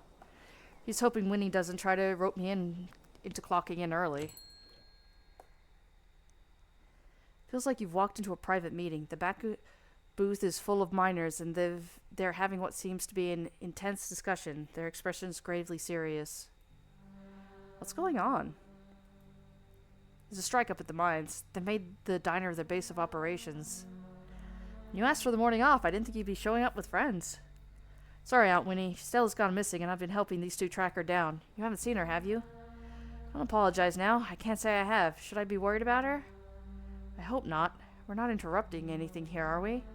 Of course not. Any paying customer is welcome, long as you aren't about to step on anybody's toes or cause a fuss. The miners in the back were too engaged in conversation to notice you enter, and instead of speaking in hushed voices, argue with each other loudly enough for you to easily overhear. Sure, the shift schedules are tough, and sure, we don't get enough time off for me to see my family as often as I'd like, but this is the best job I can get right now. Listen, kid, you're only a year or so into this gig. Trust me, the longer it goes on, the more it sucks the life out of you. At first, you're just unhappy, but you think you can weather it until you find something better. A paycheck's a paycheck. I get it. And the next thing you know, you've lost years of your life to a company that doesn't give a solitary shit about you, that uses up every free second it could suck out of its workers and pays us just enough to survive, but not so much that we can save enough to get the hell out. Zax, we could get fired for this. I really need the paycheck. My sister needs the paycheck. I'm the only reason she can afford her tuition right now. I can't get fired. And this job still has its perks. I like the company housing. I can't afford my own place and send money back home. I don't know where I would live if I didn't have this job. Right, the company housing. How generous of the big boss to put you up in a company-owned shack that ain't had proper maintenance done in decades. You know she uses that housing as a whole excuse to pay us less. And the company housing, that means almost nobody in this whole damn town owns the place they live. That's why the Scarlets can keep getting away with whatever they want. Okay, but she still has a point. Like, I guess it's more against the rest of the job industry as well, that she doesn't... that, you know, you can't afford a place and rent it. Because I can't afford a place. On a single, one job, one place to live? Like, no. Well, I mean, I'm in an apartment, but you know what I mean. Zax, we don't have the numbers, man. You know this is risky. Riskier than most of us can afford. We would have the numbers if y'all would stand with me and not let management scare tactics get you. It's not scare tactics. People like her now. That woman ran into a collapsing coal mine and saved 3 children from being buried alive. I feel you. I really do. But how are we supposed to organize a strike against a town hero? Are you trying to tell me that a mine collapse less than 2 days ago is why you don't want to strike? It's a bad time, Zax. It's always a bad time, Baker. Doesn't matter whose name is on the deed for the place. Without us, there is no mine. So much reading. We've gone against the ropes. We can't back down now, or they'll come out swinging. Have any of you seen Stella? The mine is turned towards the doorway, all eyes glaring at you in unison. The YouTuber? We ain't seen her. Harrison's voice drops to a barely audible mumble. I hope she's okay. I'm just gonna go. I'm just gonna leave. Okay, bye. Still no signs of Stella. Let's go to church. Church? Why? I see what you're thinking. Stella was confronted with the evidence of the afterlife, so she might try and get into all that religious stuff. It's worth checking out. I think we'd be barking up the wrong tree, but I guess you're right. There's no point in not being thorough. I wouldn't mind stocking up on some holy water while we're there, too. It seems like a good idea to cover all our bases at this point. I don't think Baptists do the holy water thing, but I'm sure Pastor Daniel would pretend to bless some water if it meant keeping us around a little longer. It's good enough for me. Let's not linger, though. I don't want him to think we're possible converts. Kanika leads the way, taking you up the gradual slope towards the church. You know, I've lived here for a few years now, and I've never actually been to the church. That's probably for good reason. Where is that weirdo? There he is! My, 4 visitors at once on a Thursday? This is unprecedented. But there's only 3 of us. Oh no, were we followed by Ditchling? Were we followed by Wayne? Suppo people! Oh, it's just Zane. What are you doing here? All the glimpses of death I've had in the past 2 days have forced me into the midst of an existential crisis, my dudes. I wanted to see if faith held any answers for me. Alas, I have not yet found the solace I seek. Give it time, Zane. It sometimes takes a while for the Lord to work his way into your heart, but when he does, you won't regret letting him in. Be sure to look over those pamphlets I gave you, and of course, I'm always here if you need to talk. Sure thing, Pastor D. Peace, y'all. Anyway, we're looking for Stella. She wandered off last night. No one seems to have, and no one has seen her since. We're starting to get pretty worried. We hoped maybe you or Janie had seen her. I can't speak for Janie, but I've seen neither hide nor hair of Stella. If you'd like to talk to my wife, she's just over by the alpacas. The Blaze, I was hoping we might be able to talk in private. Why does it have to be in private? It's a personal matter. I'd rather folks not pry into this. I won't bite or anything, I promise, and we can talk right here in the open. I guess we'll leave you to it while we check in with Janie. See you in a minute. I want to pet the alpacas. You're so fluffy. They make great yarn. Knitting. Your friends head off towards Janie and the alpacas, leaving you alone with the nervous pastor. I'm so glad you came. I've never met anyone else who could hear them. You have no idea how long I thought I must have had some kind of insanity. I even thought at one point that it might have been the Lord himself talking to me through them. But they never had anything very insightful to say, so I was disavowed of that pretty early on.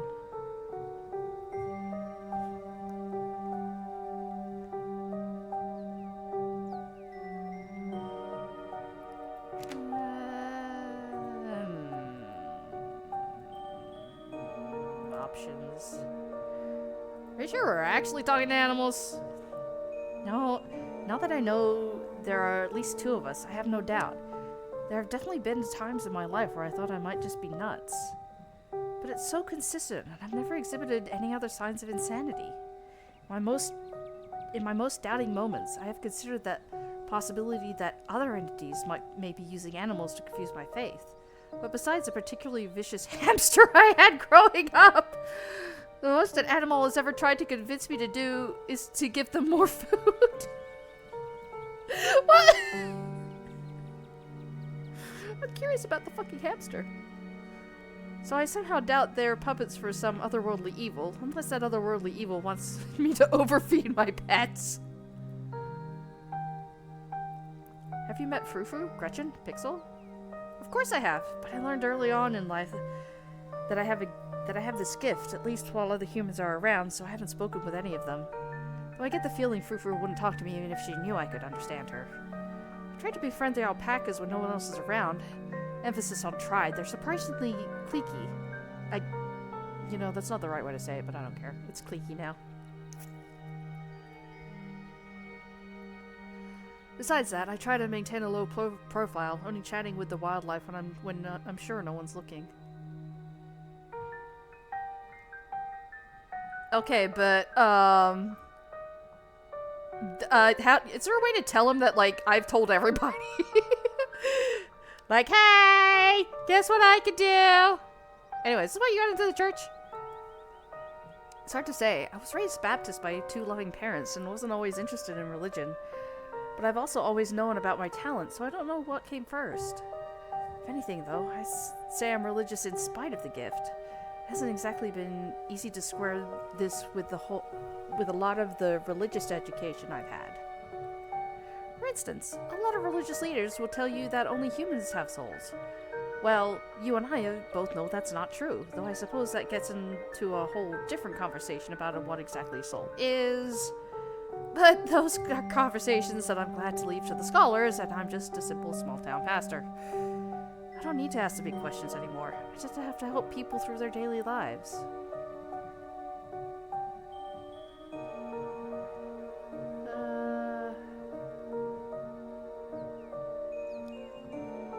Does Janie know? No, I don't believe there should be secrets between a man and his wife, so I'll have to tell her one day, but there hasn't been a good time yet. Building a life at Scarlet Hollow has been a difficult process, and the last thing I need to do is add the stress of her husband being some kind of circus act. Dude! Oh, so you're saying I'm a circus act. I see how it is. Tulip, on the other hand, I'm starting to have my suspicions that she might share this gift. There's been some particularly nasty rats in the church lately. She said some things that have led me to believe she might be able to understand them. He's interrupted by the sounds of snapping twig and high-pitched giggles, partly muffled by the underbrush in the edge of the property. Tulip, come out of there. You know you're not supposed to play in the woods. Tulip glances back into the woods, quiet as she hesitates. Tulip, are you gonna be good, or are we gonna skip story time tonight? I'll be good. You don't have to skip story time. I won't go to the woods, I promise. I know you won't, Tulip, because you know it's too dangerous for little girls in there. Why don't you go help Mama with the alpacas? It's just about time they got fed. You can give them hay. Happy child faces. Tulip smiles broadly, seemingly excited by the prospect, and hurries off. Sorry, I had to have a firm parenting moment just then. She's been trying to run off into those woods a lot lately, and it's really dangerous, even for adults. There's this magic trash dump not too far past the trees, but it must be at least 50 years old, so it's all grown over and looks like it's part of the landscape. If you accidentally walk on it, you might find yourself falling into hip-deep mound of rusty cans of broken glass. How big of a trash dump are we talking? Would a weekend of hard work clear it out? Maybe if you had construction equipment and a team of professionals, it's a big area. I have no idea how deep it goes.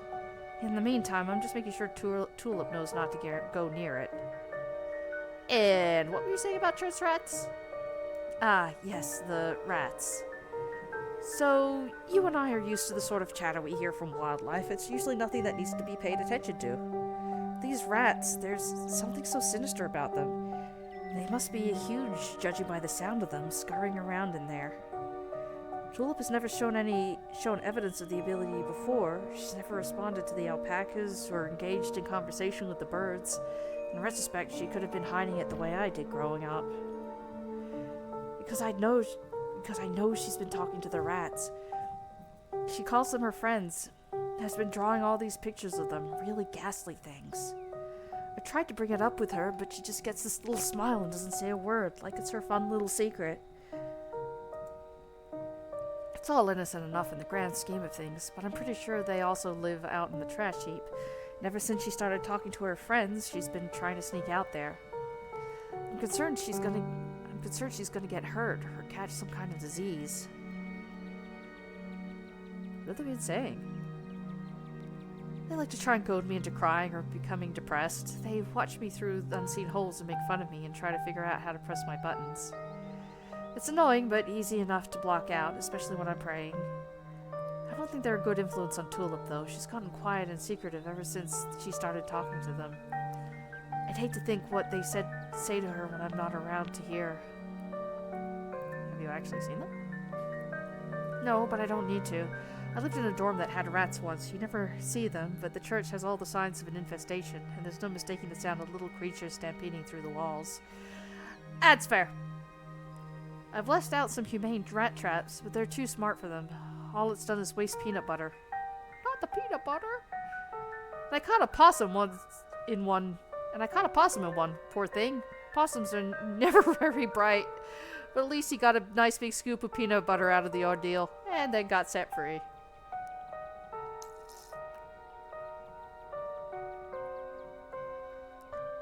Sorry, not only am I taking a sip, I'm watching my frames for a second. They're not happy with me. Hang on.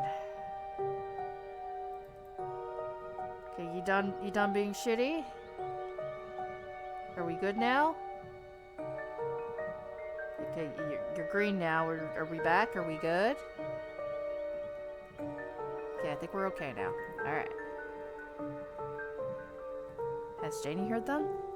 She's not in the church very often. She's usually in town doing her jobs until late. We spend our evenings in the house. It's just me and Tulip all day long. Janie knows Tulip has made some strange little friends, but she thinks it's an imaginary game. I was hoping I'd sort out the rat issue before she could get suspicious, but they're persistent, so I may have to hire an exterminator if I can get money for one. Hope it doesn't have to come to that. Are you sure they're rats? I think so. The pastor shifts uncomfortably for a moment. I hope so. Yeah.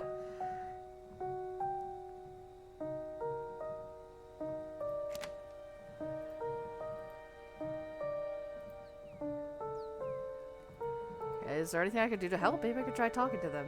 That would be lovely. I'd certainly appreciate a helping hand here. Don't want to be too much of a bother. You should probably finish looking for your missing friend first, but I'll be around. Okay. No. You should talk to Tulip about the gift. I'm sure both of us could have used some guidance growing up. You're right. I grew up with this ability. If anyone could help her understand not to engage with evil little creatures like the rats that are eating God's house from the inside out, it's me. That's one way to put it, I guess. I can handle this. You probably can't, but we will be here at some point in the not too near distant future to help with whatever the hap fuckins. Okay? Out of the corner of your eye, you see Kanika and Avery walking back to the two of you. They must have finished talking to Janie. Janie says she hasn't seen Stella either, so we better get going. Thanks for suggesting we set up here, Blaze. We got to feed the alpacas. They were so cute and soft. It was awesome. Janie says she'll come by the diner with cookies for the miners, and a few extra for me, of course. She's so nice. She even offered to bring me some since I'm feeling under the weather. I hope your talk with the pastor went well. Sorry if you didn't get any cookies out of it. Yes, we had a great conversation. I appreciate you all stopping by, even if it wasn't under the best circumstances. I'll let you be on my way. And I hope Stella turns up soon. I'll put in some good prayers with the big man for her. Alright, see ya. Thanks. Bye. Frames, get back here. We haven't even finished the day. Well, if it decides to randomly cut out, I'll pause.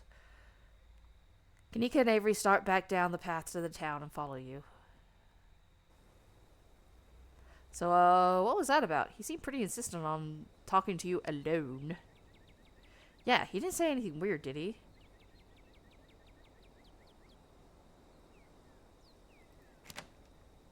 Do I want to out somebody else, or... Oh, whatever. You can also talk to animals. He just wanted to discuss it with me. I can't believe that of all the people in the world you could have shared that ability with, you wound up stuck with Pastor Daniel. Let's not get too distracted until we find Stella, though. Who's next? Let's go to the mines. I guess there's a decent chance Stella went to find your cousin, since they're friends. You don't see it? Oh, come on. The two of them have such a dynamic, you know? Classic dog and cat situation. Come on, I'll drive us. You follow Kanika to her van. It isn't long before you find yourselves outside of the Scarlet Mines.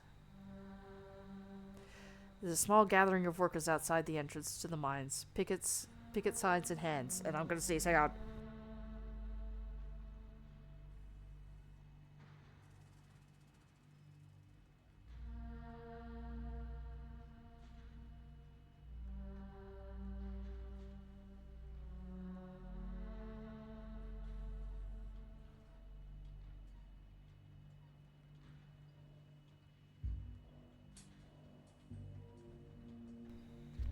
There you go.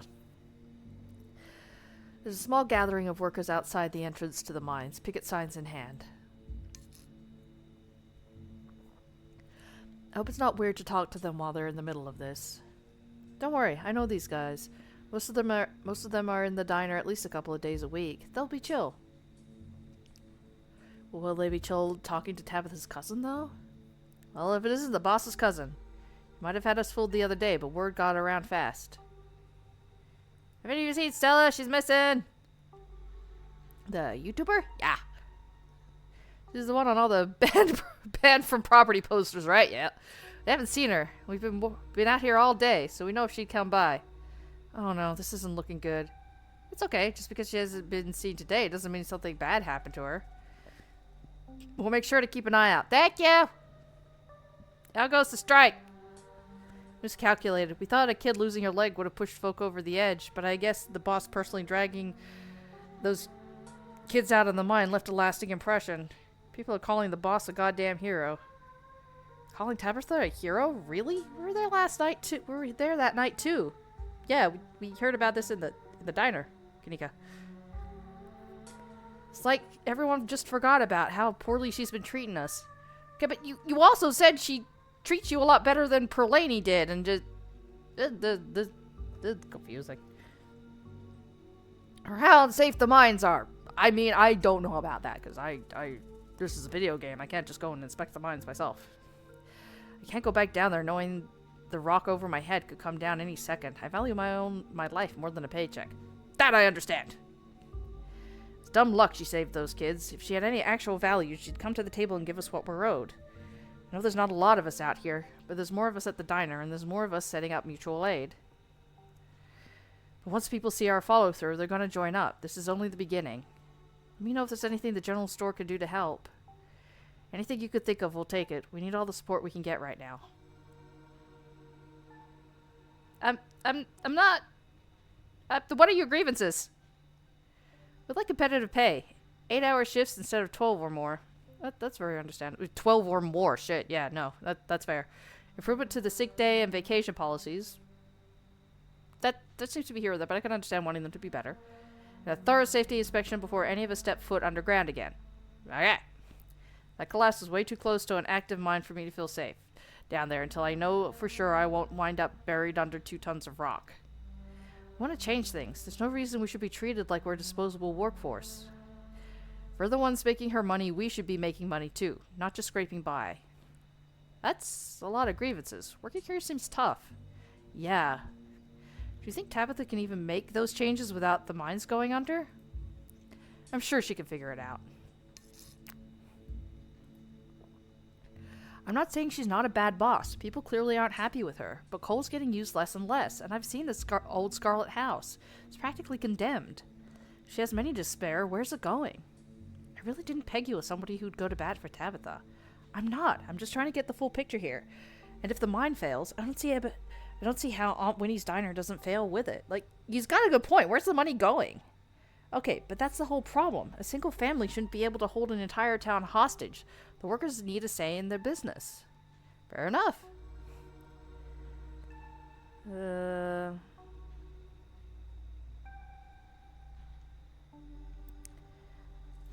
That's it? Look, I need to talk to my cousin. I'd be happy to pass along your demands. Sure, if you think you can get her to come to the table, it could make a real difference. Just make sure you leave the actual demands to us. Salute you. Okay, if I'm helping you all out here, do you mind if I go talk to my cousin? Sure, go for it. I don't care if they're okay with you going in. I'm still not crossing the picket line. You're not! You know what that mean? Like, you're not a scab, Kanika. You're not, I mean, you could just say you're not comfortable with it. Pet. Besides, I don't think Tabitha would be too happy to see me. I'll just wait by the van while you talk to her. Same. Everyone who works here is a regular at the diner. I don't want to make things weird. Yeah, that's fine. Also, your hair is blending in with the background. See you on the other side. I got friends on the other side. The industrial noises of the Scarlet Mine are only a little quieter than they were 2 days ago. The trailer that serves as Tabitha's office looms above you on the hill.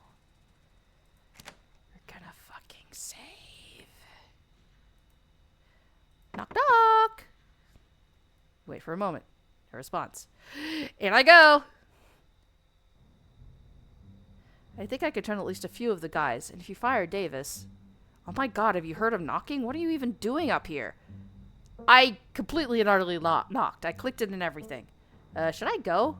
Yeah, and make sure no one sees you. No one else, at least.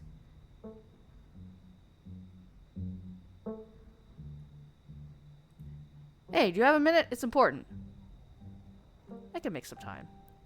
Should I? She already told you to get the fuck out! I already said you could leave, Rodriguez. We'll talk more later. Please, please, please. Oh god, don't scare me. Tabitha heaves a heavy sigh.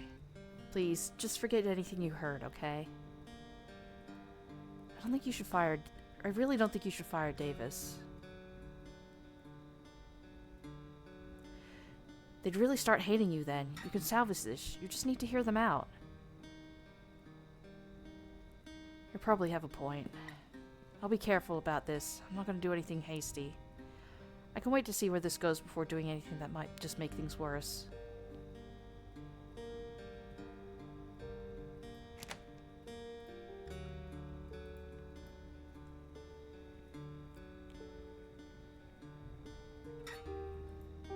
I talked to some of the miners outside. The demands aren't too bad. They just want 8-hour shifts, better pay, and some time off. Oh, and they want a safety inspection. Oh my god, contrary to what people would have you believe, I'm not a monster. The last MSHA inspection was like a month ago, and they didn't find any issues. The Shaw mine isn't connected to the active mine either. Everything's fine. And we did our own inspection before sending people back to work yesterday. Not that the men yelling outside the gates would tell you that. Because that's the convenient thing about demanding a safety inspection. They can just decide that whatever I do isn't good enough. Just like they've already decided about yesterday's inspection. So did you do the inspection? Because I gotta say that kind of should count for something that the boss is the first one back in there. Not about to shut down the mines, waiting for some overpriced consultations to come in and take a week to tell us what we already know, that the mines are safe. As for anything else you've mentioned, any one of those demands would be a stretch. All of them would run the mine out of business within a couple of months. The best I can do right now is promise them it'll get better soon.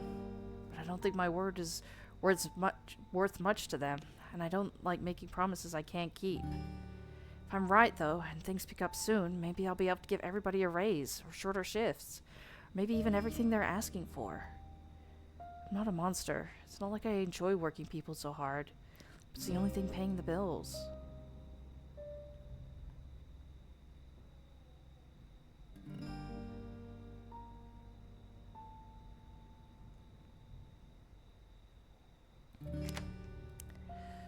Oh, we're gonna do a bit of back and forth here to see.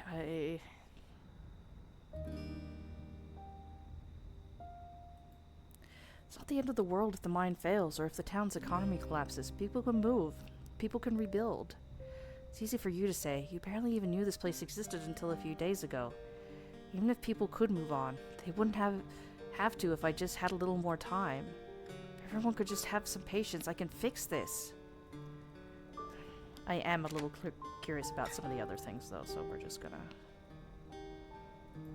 Sell the estate and get out of here. The mine's dying. This whole town is dying. I'm not giving up our family legacy just because of one bad week. I can fix this. I can save the mine and the town. I just need a little more time. Tabby...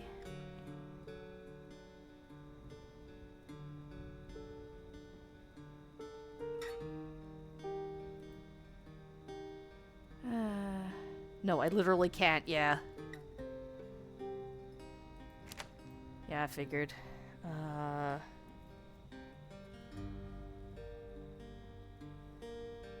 You can at least hear them out? Yeah.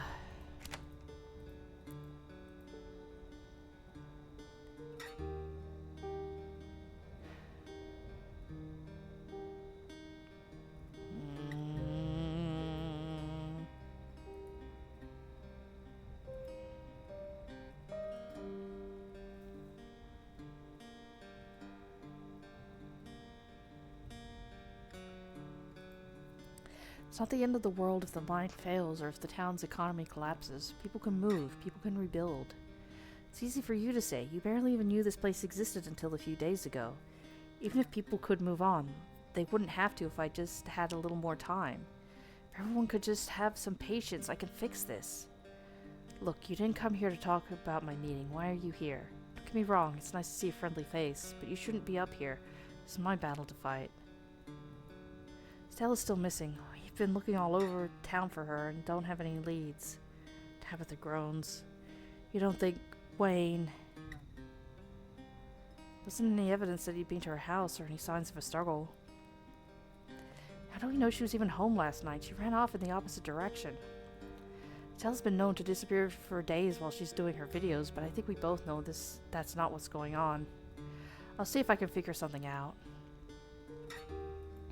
Do you have time to hang out later? I miss you. You do? You're not joking? There's so much on my plate right now. But I'll see you later tonight.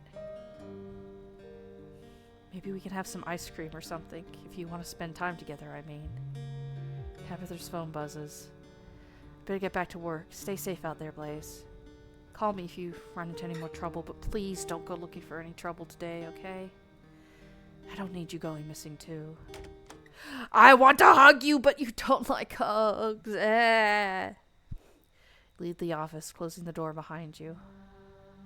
Funkanika and Avery waiting for you outside. You don't look like you found any new leads. I mean, if she doesn't do it, I can come back on this.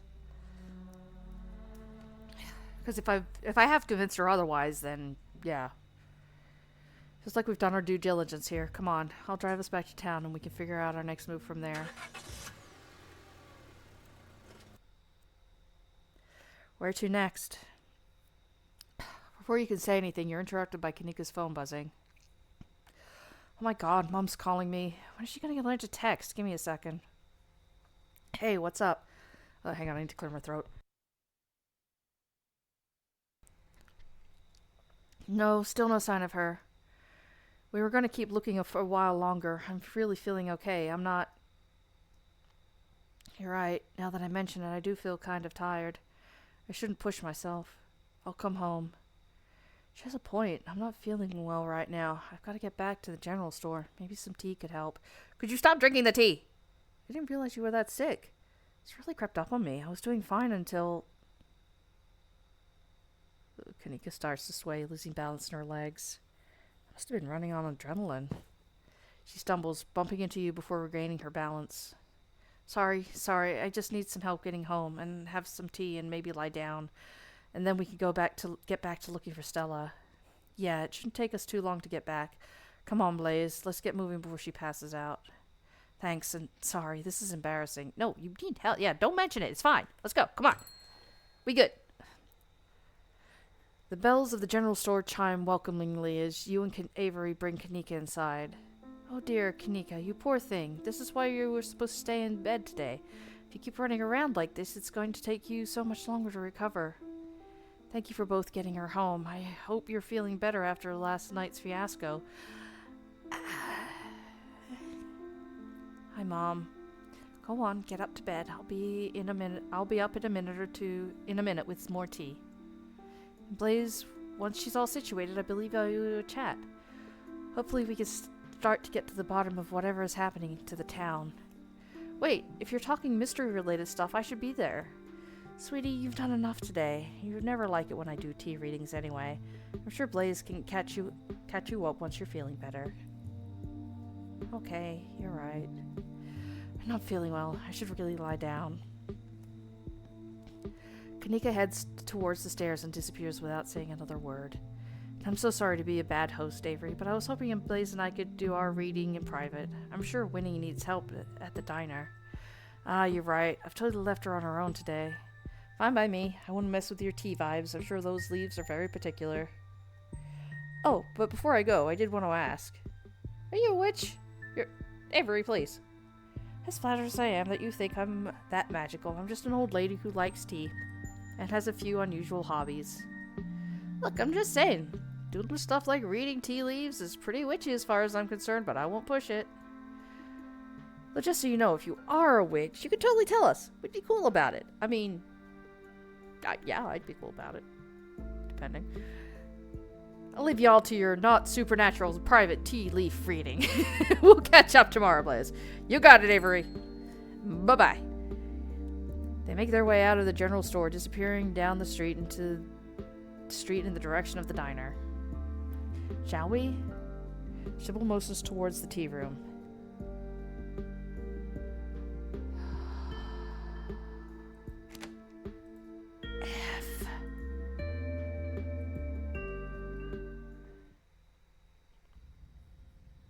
Please have a seat. I'll bring you a fresh cup. You take a seat at the small table at the edge of the room. It's dark in here. Only a sliver of sunlight able to filter through the heavy curtains, supplemented by the bright grow lights of the plant in the corner.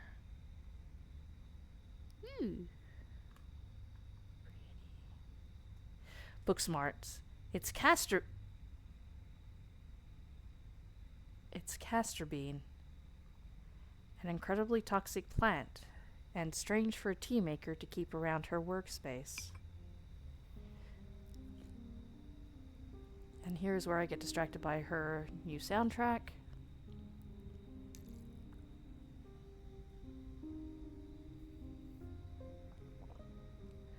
Sybil joins you at the table and places a cup in front of you. It smells like light and citrusy with an undercurrent of decaying earth. I'll be able to do a reading once you're done. Until then, how about we just chat? Some of the plants in here are toxic. They seem like odd things to keep in the tea room. Castor beans and the oleander in the corner behind me, they can produce ricin and rat poison, respectively. It just seems like strange plants for a person who makes presumably edible teas to have lying around in the open. Aren't you sharp? I'm an appreciator of plants regardless of whether they can be used in tea. Oleander's blooms are beautiful, and castor bean has such massive leaves. You have to admit it makes for an impressive plant. And they're both perfectly harmless as long as no one goes munching on them. I keep these separate from the garden out back for just that reason, so no one confuses them for something edible. That's fair enough. I look at those who know. And I take another sip, and I keep going. How'd you wind up in Scarlet Hollow? Oh, my family's been in these hills for a long time. That's how I know so much of the local flora. Everything I've learned was handed down from generations of hill folk. There hasn't always been a reliable doctor up here, especially not one most folks could afford. They have to figure out their own medicine. The other day you promised to tell me, what was it? Unsavory tales of my mom's youth? I most certainly did, though I may have been exaggerating a bit for dramatic effect. I'm prone to that.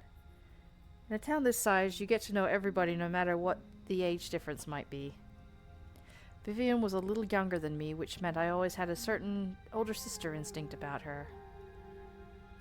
Her family wasn't good to her. Perlani was a lot like your great-grandmother, Edwardine, which is to say she was not a very kind woman. Similar to Tabitha, but with more social grace and considerably more hatred towards her fellow Similar to Tabitha, but with much more social grace and considerably more hatred for her fellow man. But your mother wasn't a shrinking violet either. She was just as stubborn as any other Scarlet, so her family choosing her as their punching bag made her into quite the rebel.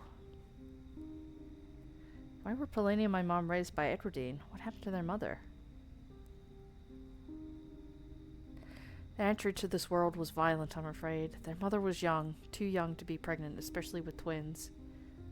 She didn't survive the labor. What do you know about my grandma?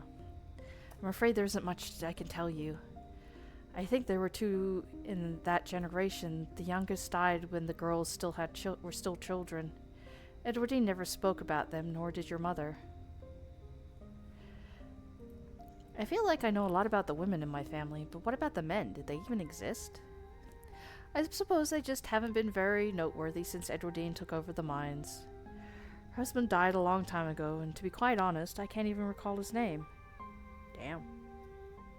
Might have been Stuart or something just as forgettable. From what Vivian said, her father was some teenage fling that ended once your grandmother found out she was pregnant. I'm fairly certain it was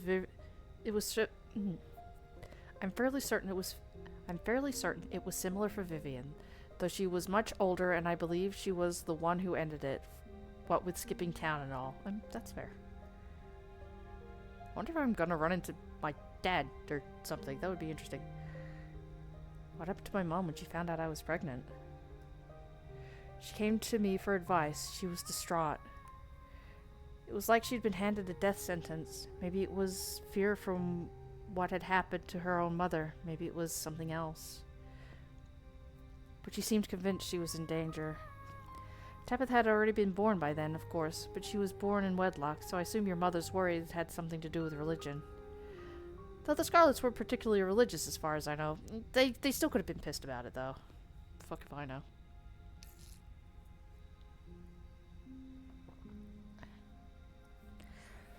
But the way Vivian was that night when she came to me, it stuck in my mind.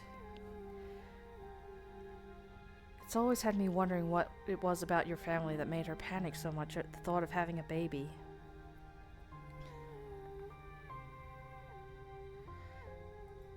What's with all of this mystery and ritual? Do you have something to tell me? Just come out and say it. I need your tea leaves first. I have a piece of the puzzle, but the tea leaves should help me to give me the full picture. I'm not drinking this. I'm afraid I can't be of much help. Tea readings are my specialty. If I don't have your leaves, then I can't do a reading. Not happening. You go to stand up from the table to leave, and as you do so, you feel a pull at the back of your mind. You see a flash of the door in the clinic. It and some of the answers you seek are waiting for you. You can find Stella later. Maybe you can even find her there. What's important now is seeing what's hidden in the clinic. Alright, I won't stop you, but I would like to have a deeper conversation sometime soon. Hopefully it won't be too late by then. You get up from the table and make your way to Kanika's room. Knock knock? Mom, I really don't need any more tea. I think I'm just gonna lie down for a while. I'm not your mom. Oh, Blaze, what's up? I need to talk to you. It's important. Sorry, Blaze. My mom was right. I'm exhausted. I probably shouldn't push it or I'll wind up worse off tomorrow. Looks like you're on your own. You make your way out of the general store and down the road to the clinic. You make your way up the familiar hill, past the rows of ragged houses that make up Scarlet Hollow's residential area. It isn't long before you find yourself outside of Dr. Kelly's clinic, its secrets enticing you to find a way in. Even at the bottom of the hill, you can already feel the presence. It's like a magnet has been fixed to your ribcage, gently tugging you forward, guiding you towards whatever emits this compulsive frequency. Oh, shit, yeah. You quickly glance around, eyes trained on the underbrush. A flash of striped tail grabs your eye immediately. Can I help ya, Buster? Hi. Hey there. Hey, if you were trying to break into that house at the top of the hill, how would you do it? What? Just because I got little hands and go through people's trash, I'm supposed to know how to break into places? There's a hill that'll take you right to that big flat roof thing. Sometimes the humans leave the windows open up there, and I go inside. Don't tell them, okay? I like to sleep in their big piles of cloth. It's one of my few joys in life. He leaves as you turn your back to look at the clinic. You have your way in. Also just like fucking creepy ass I Spy. Wait, is it? Wayne! Wayne, you bitch ass motherfucker! I see you there!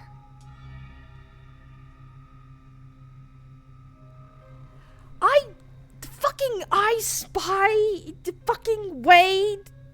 God damn it. Anyway. Fucker. Anyway, up we go. You're pretty sure you can make the jump to the second floor, at least with a running start. You make your way up the hill and bend your knees in anticipation, and then you jump. You land and try the door. It's unlocked. The upstairs of the clinic feels like a decommissioned museum. Old furniture is covered in plain white sheets, and a thick layer of dust coats the floor. This place hasn't seen any use in years. You're in the clinic. Feel free to explore as you please. Or rather, you're free to explore as you please. You can feel that odd sensation again, the nagging pull of whatever it was that wanted you to find it.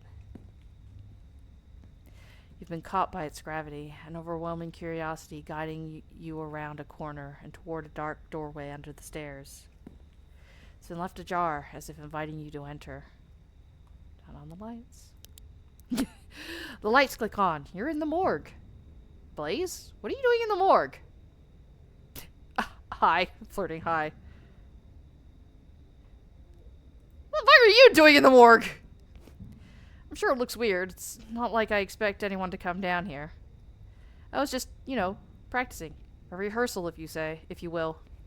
A rehearse, you say? Good one. Thanks. I like bad jokes. His words seem distant to you. The tugging is stronger down here. You can almost feel yourself slipping into a trance as your eyes wander to the back wall of the morgue. You need to see what's back there. Follow the pull.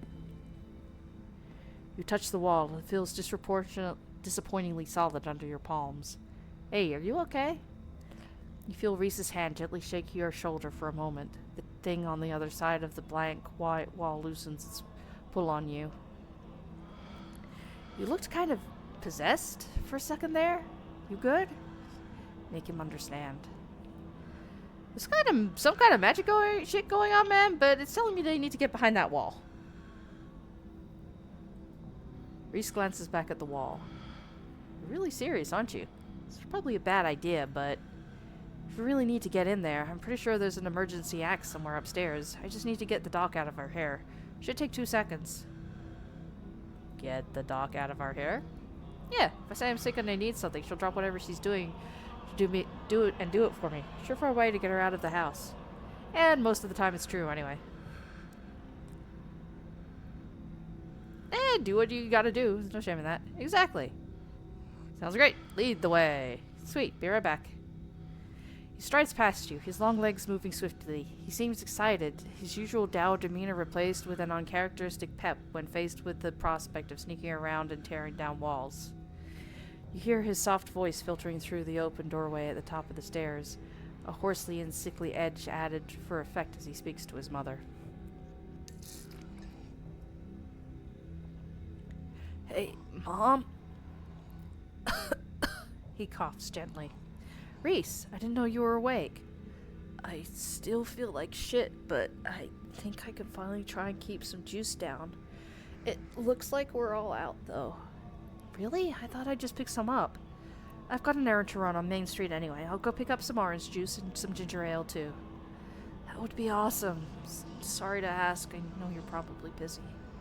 "It's no problem. It doesn't take long. Don't do anything too strenuous while I'm gone. Just lie in bed until I get back."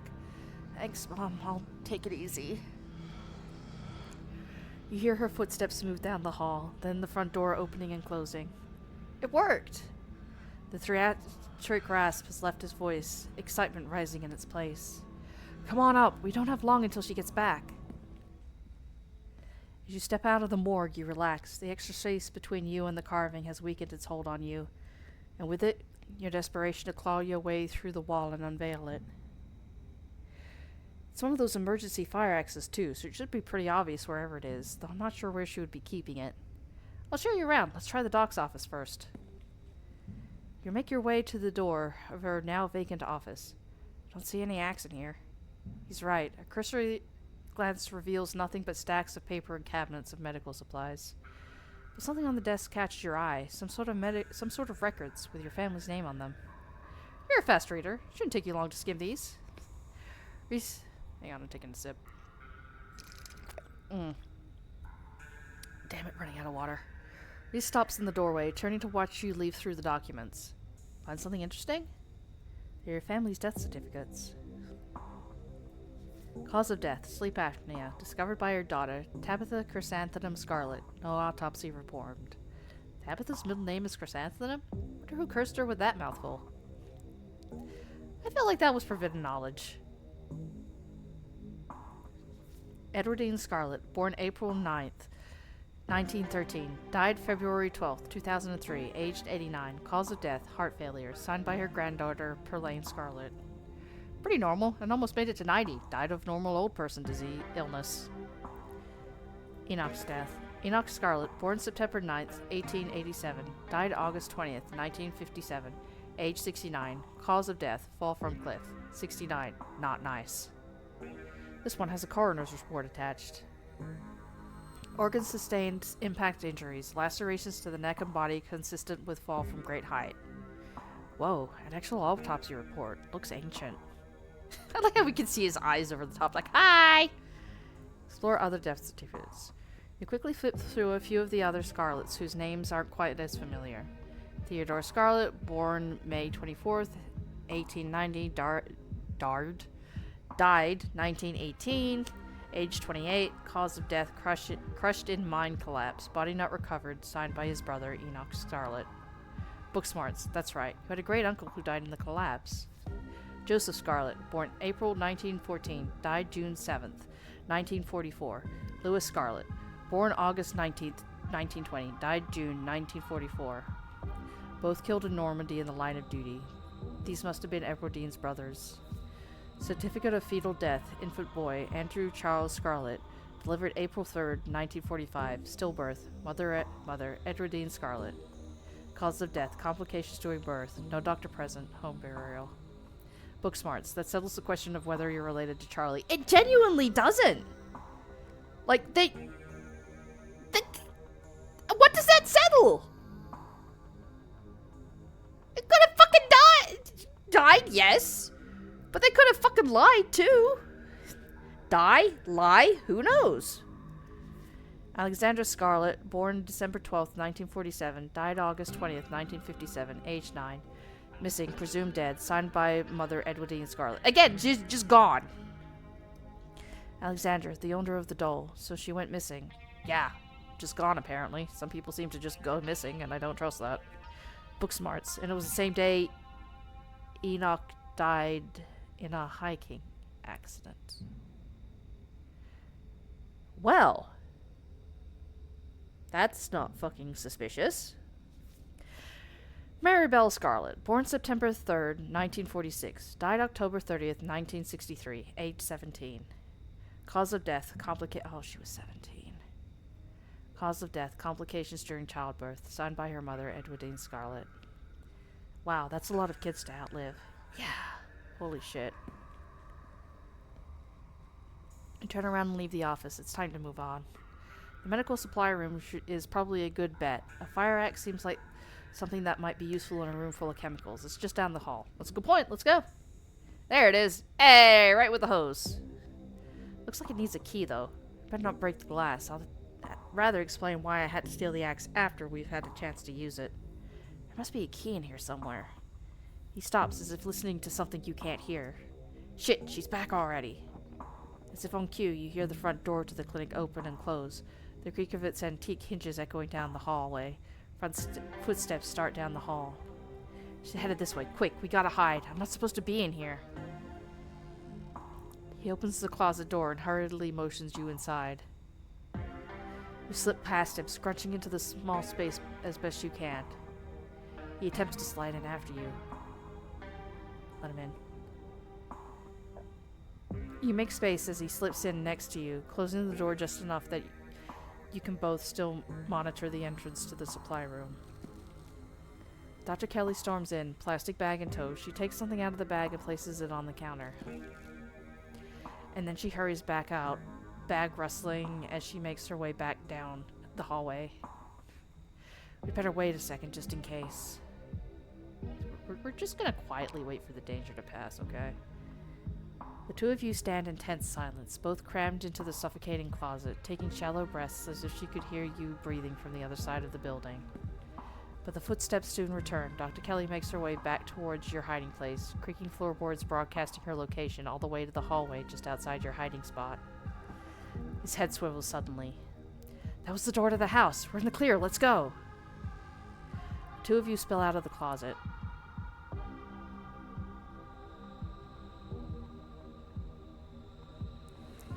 Reese quickly and quietly starts pulling out drawers, scanning them for keys. Book smarts. You can't help but notice what Dr. Kelly left on the long steel table in the middle of the room. A sprig of small furry fruits, castor beans.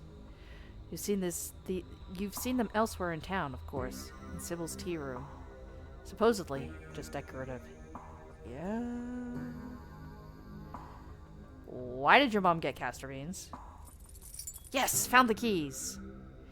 He holds up a small ring of keys, each with a stripe of colored tape on the head.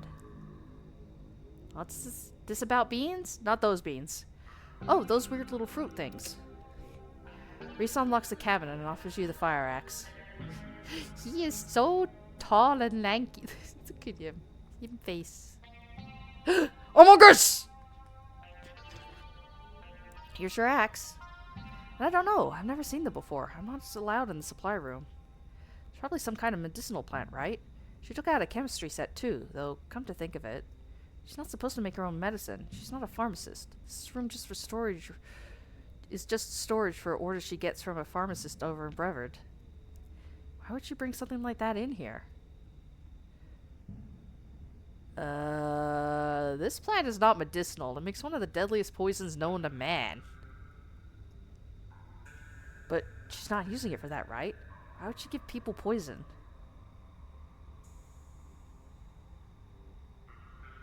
I mean, like, right now we don't have any proof that she is giving it to him. This feels like a little jump to conclusion. But also, I am out of water, so I'm just gonna slap this up real quick and be right back. Feel free to go get some stretchies and some waters and some sippies yourselves, because there's more to come, and I'm gonna need hydration. I'll be right back.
Alright. I return. As always, the joys of living in a small apartment. Fridge is right there. Let's remember to take this down. Boop a doop. Alright,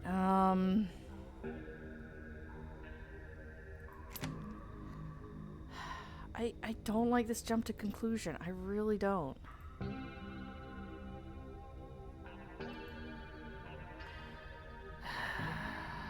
No, I don't. She's never explained it. Thought it was just too complicated for me to understand, so she didn't bother. There's just some kind of information on it lying around here somewhere. The drawer over there is locked. If I were information on some mysterious alien-looking fruit, I'd probably be in a locked drawer, right? See, here's the thing. It's like, we could be like, we don't fucking know. Let's check it the fuck out. Good thing I already have the keys, because it's just like... I know that's not really whatever yet, but I still have a point. He unlocks the drawer. Pulling out a notebook. This is about me. The stuff in here from when I was like 12. It's some kind of diary or medical history or both, I guess. What the hell is this? Something about another episode? Guessing she's referring to one of my rough nights. Oh, here we go. There's some illustrations. He glances to the strange plant on the countertop. It's those beans she mentioned. She uses them to make my medicine. That's poison, right? He jerks his head towards the door. Shit, that was the door from the house. We gotta run. You follow Reese's instructions, once again starting down the basement stairs, letting the pull of the stone carving guide you back to the morgue. Dr. Kelly's voice filters down from above. I was right, we did have juice. Already have juice. It was just in the back of the fridge, but there's no harm in having extra. What are you doing in the clinic? I thought I told you to go rest. Oh, I'm just gonna chill in the morgue. I got my speakers, so if you hear some weird sounds, that's just my music. I'll be sure to put in earplugs to drown out all that industrial clanging you listen to. You know I'm not the biggest fan of you spending time down there. It can't be good for your mental health to hang out in a refrigerator for corpses. Do you at least have a blanket this time? Yeah, I'll be fine. It's just a change of scenery. My room feels too claustrophobic right now. Okay, I'll let you know when it's time for dinner. You don't have to do that. I'll grab something from my room later. Sure, whatever you're able to do. It's clear she still cares about him. Hey.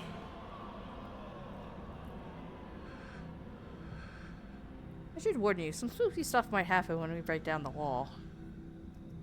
He smiles. Good. Feels like I've been missing out lately. Stop asking questions. It's time to see what's on the other side of the wall. May I make the first blow? Sure, but I want to get in a few after you. I got some confused and angry feelings I'd like to work out.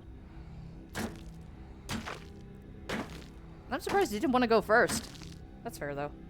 You approach the far end of the morgue, axe practically singing through the air as you strike the wall. The first cut offers a surprising amount of resistance. There is some structure behind it, some wooden frame holding it in place, trying to stand between you and what waits for you on the other side. Which is interesting, because if you remember when we were here with Powerful Build, we were cutting through butter, apparently. You stagger back from the massive hole in the wall and admire your effort. Holy shit. Yeah, that's a lot of... Actually, yeah, now that I look at these, it's like, The splintered edge frames a dark passage, seemingly cut deep into the side of the cliff, cold seeping from a forgotten place into the already frigid morgue. Reese coughs and takes a better look at what lies beyond the wound in the wall. There's a whole hallway back there. Thick stale air leaks from the hole, filling the morgue with an earthly mildew smell. Like the room is slowly filling with dirt.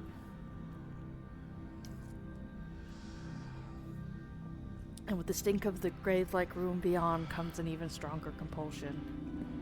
You step forward. And you climb into the hole. This is wild. I had no idea any of this was here. Entire hospital wing rotting away for decades behind some flimsy drywall. His voice sounds so distant. Your sole focus is finding it. Your feet move without prompting. and you stumble down the hallway towards the far wall, barely registering the antique clutter as you stagger past it. Whoa, are you okay? Apparently not. You don't respond, and you don't bother to retrieve the axe. The wall is rotten, water damage having eaten away at the wood over the course of unknowable years. The planks nearly reduced to sawdust. You tear into it.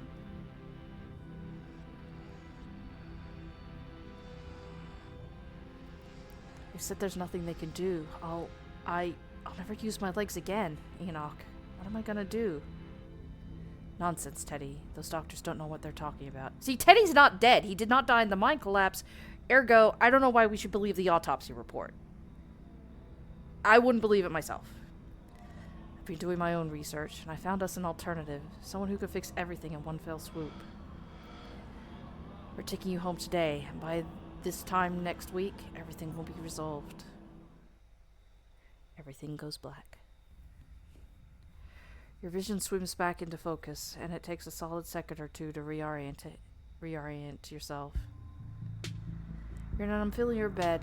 Reese leans against the far wall, eyeing you with concern and curiosity. Hey, I was worried you slipped into a coma or something. You tumbled on that wall like a wild animal, found some weird carving and collapsed. I think you might have had some kind of seizure. Are you okay? Wait, nothing spooky happened? Mountain didn't collapse on us? No ghosts? No, nothing. You just fell down, twitched a little, and when you seemed stable, I carried you back here. That was a few hours ago. You don't have the kind of muscle mass required for that. Huh? Why did I lie about that? I just picked you up and carried you back. It's not like I have to go very far. I had a vision. Like hallucination? I thought sometimes too. Used to have them a lot as a teen. Always just weird little things, like my hands would look wrong or my neck would seem too long or the room would feel smaller.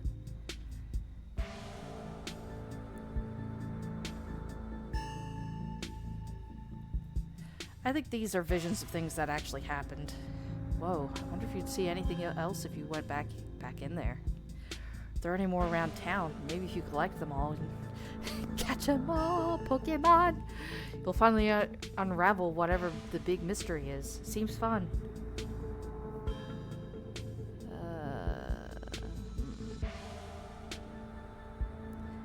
Does Dr. Kelly know I'm here? No, I snuck you back into the house while she was busy in the medical storage room. I figured you wouldn't want to come in too in the morgue. Does she notice we messed with her stuff? Out of curiosity? I should probably get going. Stella's still missing and the stone here finally stopped yelling about me. Might be a little tricky. The doc is on a warpath up there. I refuse to take my medicine and she's not happy about it. I'm sure you can understand why. Yeah! I mean, this is still a bit, and I wish I could do about it, but I don't. Fuck! There's no way I was gonna take anything she gave me. She's been poisoning me for years. Went ahead and blocked my door so she can't get down here. Now we just have to wait her out. You blocked your door? Of course I did. Put a chair in front of it. It's never failed me before. Don't need her coming down here to finish me off, or whatever it is she might do now that I know what her treatment plan has been all these years. I still want to ask about why would she poison you, but I... Fuck, hang on. Good thing I just saved. Okay, so don't stop yelling. I get why your mom would poison you, though. I don't know. But it's all in here. She never outright says that's what she's doing. The recipe she came up with to deal with my flare-ups, whatever she thinks those are, involves that weird plant that was on the counter. Those castor beans, you were right. Enrichment poisoning matches up with quite a few of my symptoms. The thing I can't figure out is whether she's been trying to kill me slowly or if she just likes keeping me sick enough to be dependent on her. Either way, I don't think I ever had an illness. I think the illness was me growing up and becoming less easy to control. She sure found a cure for that. It's really bad. How the fuck are you not dead? I don't know. Maybe it's low enough doses, or maybe I developed a tolerance. But I think the fact that I feel more alive by the minute is enough proof that she was keeping me sick. I don't even need solid evidence.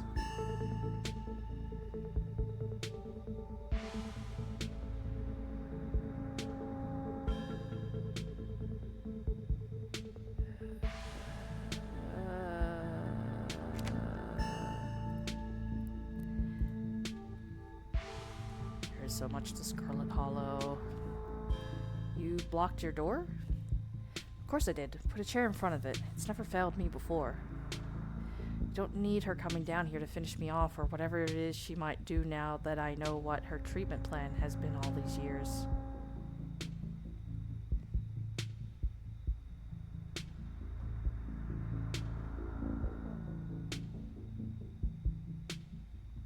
But I need to leave. I know you do, but I'm doing this to protect you, to protect both of us. We shouldn't underestimate her. I have these weird memories. I always assumed they were dreams or hallucinations, but now I think she used tranquilizers on me. Other times I've gotten too unruly for her.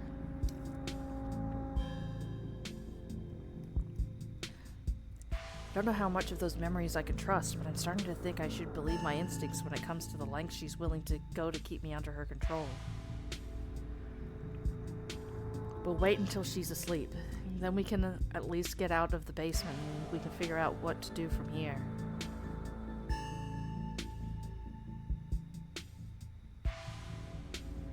I don't want to be down here. I want to leave. Why? You're safer down here than with me. Down here with me than out there. Out there, she could hurt you, or someone else could. It'll just be a few hours maximum. Then we'll both be free. I promise.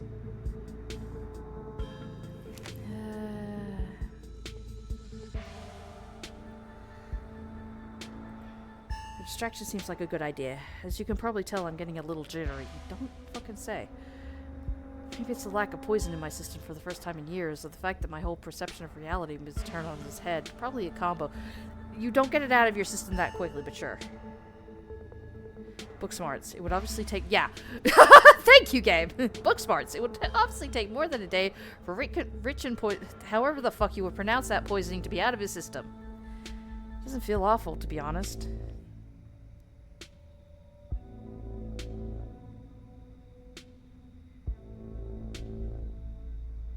What if your mom doesn't fall asleep? You shouldn't call her my mom. As far as I'm concerned, she's forfeited that title. I don't think I should call her doctor. She's just some woman now. Can't wait for her to be in the rearview mirror of the rest of my life. If she doesn't fall asleep, by 10, we can figure something else out. The windows are supposedly shatterproof, which she used to say was for burglars. Now I assume that was yet another way to keep me boxed in. But we can try to break them anyway.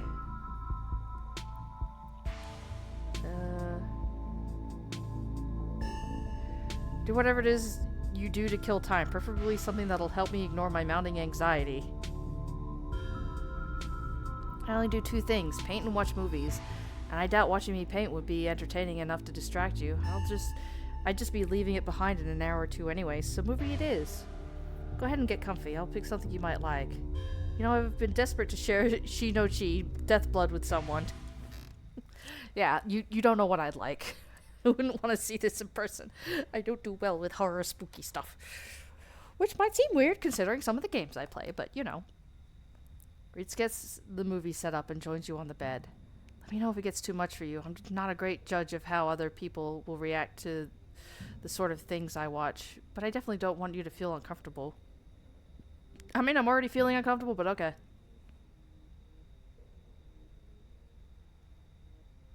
This is a slow burn of a movie, but the dread it's managing to build is palpable in the room. Or maybe that's just how it feels down here all the time. What with the grisly paintings, lack of lighting, cinder block walls, and of course the fact that the woman currently lurking upstairs has been poisoning her son since his teens.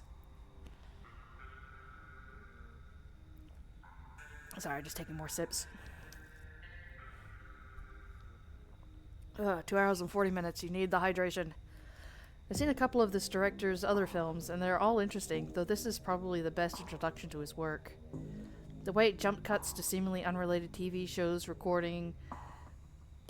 recordings that then wind up tying back into the narrative adds a level of realism and depth to the world that I find really engrossing. It's found footage used to its fullest. I can't believe I'll be able to just do things from here on out. Like watch movies with another person. Or talk to people. Ever. You can hear the difference in energy now that Reese hasn't had his daily dose of poison.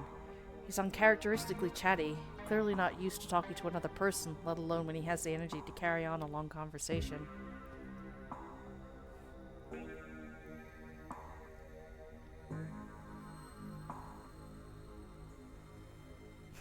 I'm half tempted to be like, sheesh.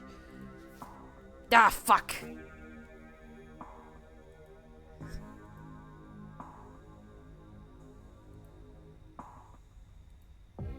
Shh, I'm watching the movie. You shush him. Sorry. I should just let the film speak for itself. Man on screen yells portents of doom into the camera, trailing off into a wordless scream. The plot is really heating up. I love the little teeny things. Like, you got this, and you got, ah! I love that there are all these distinct sorts of vignettes, like little pockets of horror that affect a small number of people, and only once you start to see how they fit together can you realize some fundamental horror about the universe. And then it sees you back. Incredible, cosmic horror in the truest sense. Reese is becoming very animated. And it's probably safe to assume that he's dealing with a lot of extra adrenaline right now. But with this entire reality turning out to be a lie, it's probably not helping, and I'm going to take another sip. But he's also talking over the movie.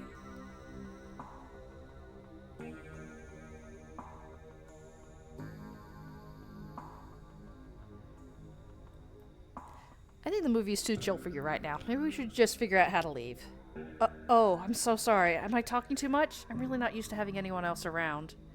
I'm feeling a little overwhelmed with everything. I think I'm hopped up on adrenaline or something.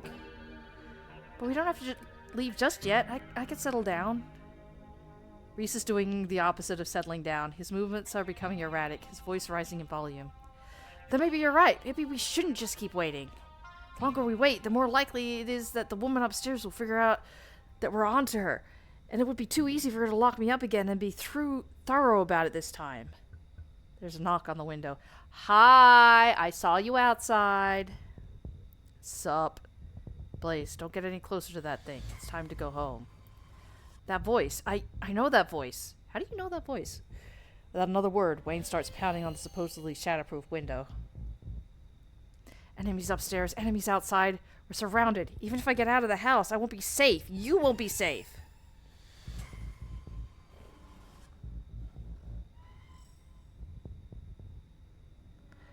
Different options than usual.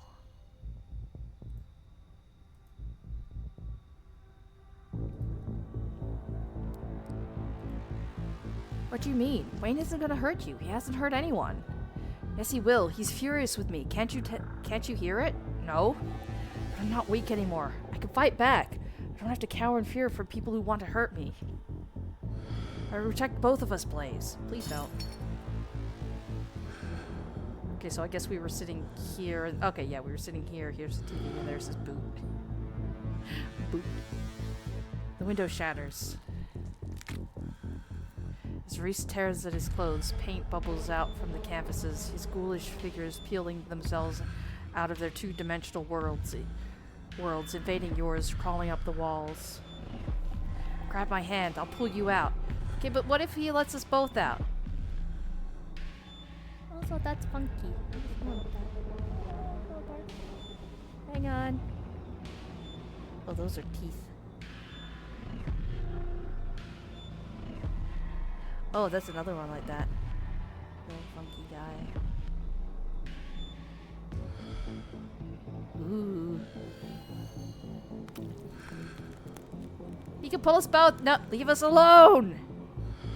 Or probably it's more, leave us alone. Also, you know he could probably just pull us both out, right? Like we could just leave right now.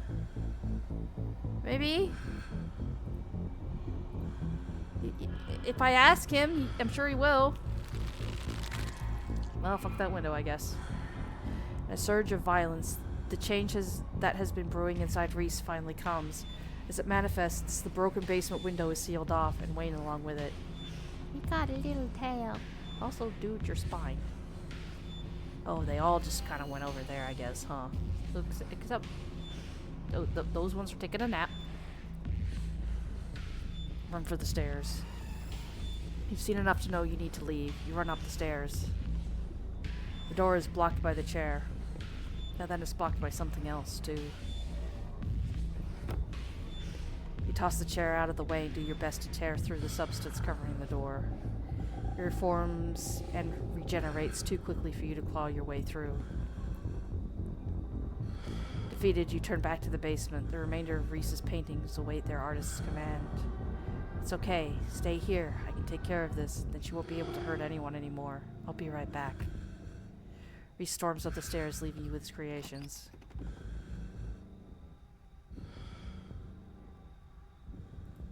Shit, fuck.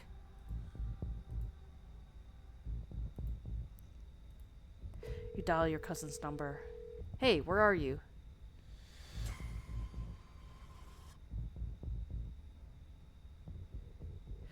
Reese is transformed into a monster. Reese is transformed into a monster. Is on some kind of rampage. Can you come pick me up? What? Don't move a muscle. I'm coming to get you. Thank you. Your cousin hangs up the phone. Hey, try more, Dr. Kelly. Make your way to the door, and you make your way to the door that beckoned to you yesterday. All intrigue now washed away. You know where it leads, and you know what secrets the stone that lurked in the forgotten basement of the clinic had to share with you. Now that clinic holds a new horror. Somewhere beyond the narrow hallway leading from the house proper into the doctor's office, there's a monster preparing to do something unthinkable. You grasp the handle and turn. Doc! Huh? What? Where? Don't shoot! Pfft, don't tell me what to do. Fucking Doc. You do as she says, ducking out of the way. She shoots. The gun isn't very loud. There's only a pop as the projectile leaves the barrel, whizzing through the air. You turn to see a dart embedded in Reese's chest. He pulls the tranquilizer dart out from between his ribs, heaving heavy breaths as the drug courses through his system. You're going to have to try harder than that, you... No, how did you... As if you could hope to stop me, you pathetic waste of flesh. Before Wayne could take another step down the stairs, paint flows out between cracks in the wood, Reese's panic pulling in a mob of furious creatures to hold his enemy in place. The artist darts away, but his creations continue their work in his absence. Dr. Kelly makes her escape down the hallway as Wayne is overcome, glued in place at the top of the stairs by stiffening globs of paint.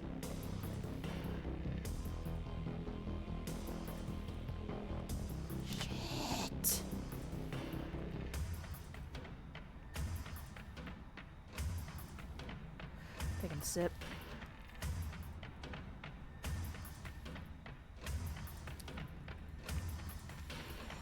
You rush out of the main entryway, taking cover in the first room you see. A few seconds pass. Things are quiet. Hey! Dr. Kelly's voice crackles out of some unseen speaker. You, Blaze. I'm stuck in the safe room. I can't help you from here, but you can help the both of us.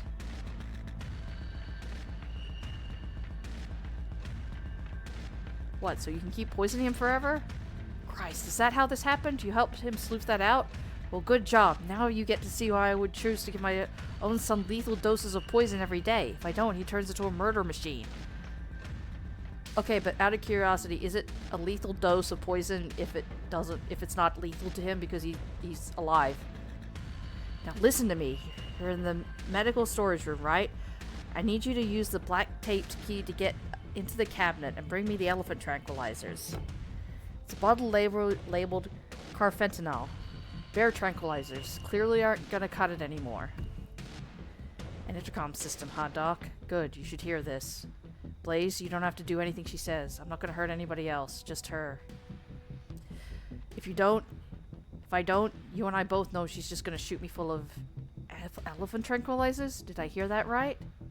Shove me back down in that basement, or maybe someplace even worse, and keep killing me every day for the rest of my miserable existence. I feel amazing right now, better than I've ever felt in my life.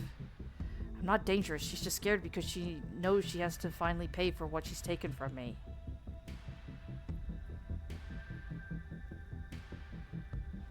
Wait, help me! He's a little tied up at the moment. Not anymore.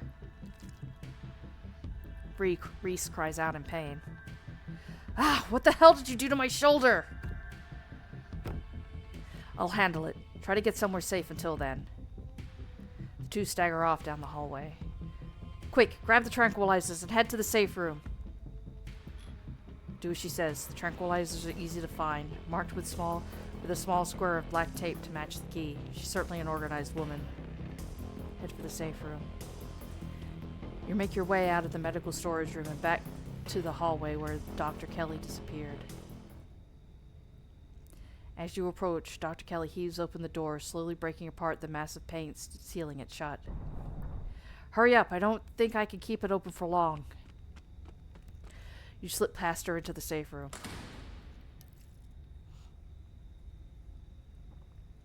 She shuts the door quickly, though one of the little smears manages to slip past her. She stomps on it, painted viscera splattering across the cement floor. Sounds like Reese and your friend are still fighting. We probably have a few minutes before he gets here. What's this room? Old X-ray room.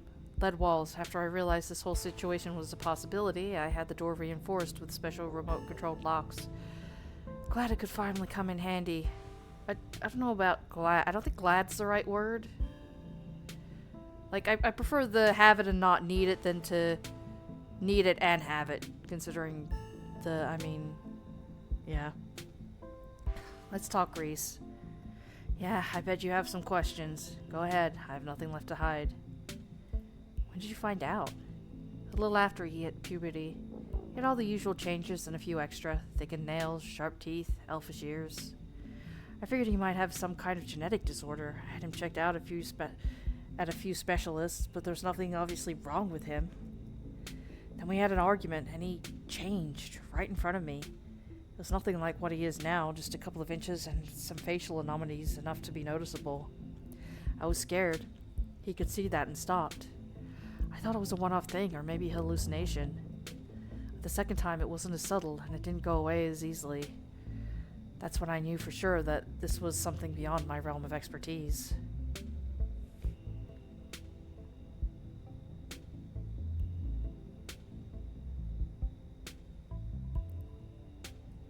How did he not know what he was? I've been medicating him since he was 12. We've only had 3 incidents like this before, maybe 4, depending on what counts. This is the worst one by far. Doesn't seem to understand that first he just looks different, and I just make sure to stay on top of his dosages so he rarely ever does. But I've been preparing for this inevitability. He's an adult now. There's only so much I could do to control him. I know you get the castor beans from Sybil. Does she know what it's for? Dr. Kelly gives you a long, hard look. I don't want to talk about that woman, but screw it. I might die tonight. Sure, I'll tell you. Yes, she knows. I don't know how the hell she found out about it. Maybe Reese had an episode while he was over at her place. Who can say? I thought she was insane. She was telling me to give my son castor bean oil, like it was a mystical mountain folk cure for fussy teenagers. She was right, though, and I hate that. I hate the power it meant she has over me. Still has. Don't trust her, Blaze. She puts on that sweet old lady act, giving everybody tea and talking about healing magics or whatever. But she's a snake. What is he? At first, I thought he was some kind of werewolf. But if he is, he doesn't follow any kind of full moon rules or anything. Silver doesn't do shit to him, and you've seen what he looks like. It's just weird. I almost wish I could examine him when he's fully transformed. I'd be fascinated to know what happens to him or how his buddy does it. But he seems pretty hell-bent on ripping my throat out, so I guess that'll just have to remain a mystery.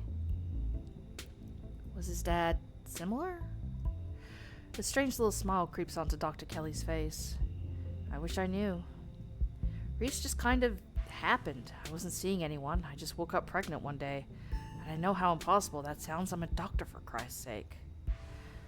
I kept having these weird dreams, almost like sleep paralysis episodes. Romantic sleep paralysis episodes. They were actually kind of sweet.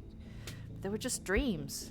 Then, all of a sudden, my periods stopped, I got morning sickness, and roughly 9 months later, Reese. The relationship between you seems so difficult. Yeah, you could say that. He was such a cute kid. When I found out I was pregnant, I was terrified. I didn't know if I'd be ready, but he made me love being a mom. It's not like it was going to be sunshine and roses forever, no matter what. Kids grow up, and they change, sometimes for the worst. This is part of being a mom too, doing what you can to make sure the child you brought into the world isn't going to go around eating people. How do you know he's dangerous?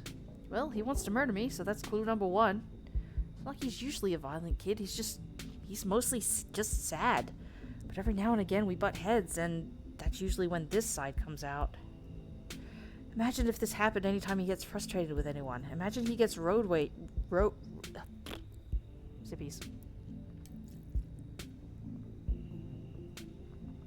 Imagine if this happens anytime he gets frustrated with anyone. Imagine he gets road rage one day and turns into a 12-foot tall monster with a million teeth and rips somebody apart in the middle of a major metropolitan area. Yeah, he's dangerous.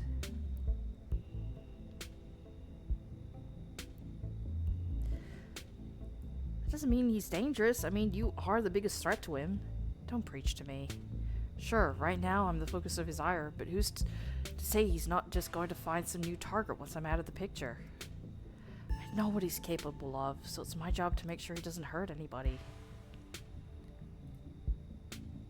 What's the game plan, both short and long term? Well, I pump him full of elephant tranquilizers, then I lock him in here, and I somehow convince him to see things from my perspective. Then we all live happily ever after.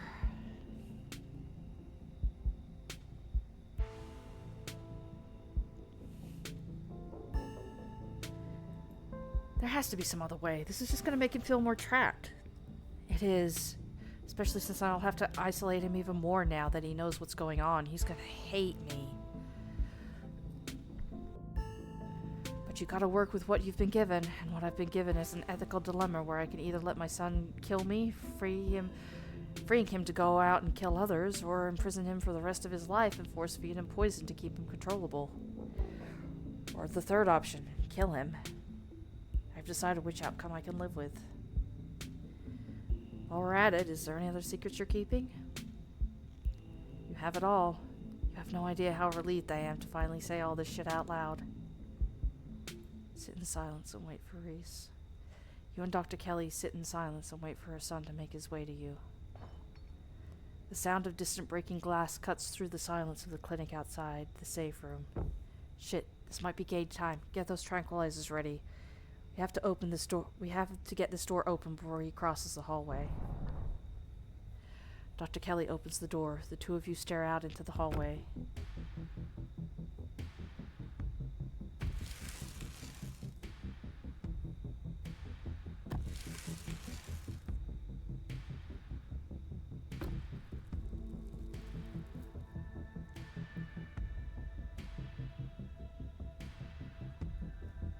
I thought that was his arm still on the wall for a moment for some reason. Ooh, jeez, look at that arm. Is this what you were so afraid of? Reese, this is a very understandable question, right? Like, yeah, my guy? Hand over the tranquilizers. This is our shot. Before Dr. Kelly can fire, a different shot rings out. Reese's body is thrown to the wall. Shotgun in hand, your cousin rounds the corner and trains her weapon on his writhing body. Tabitha, what are you doing here? Stop it. Let me sedate him. We can deal with this non-lethally.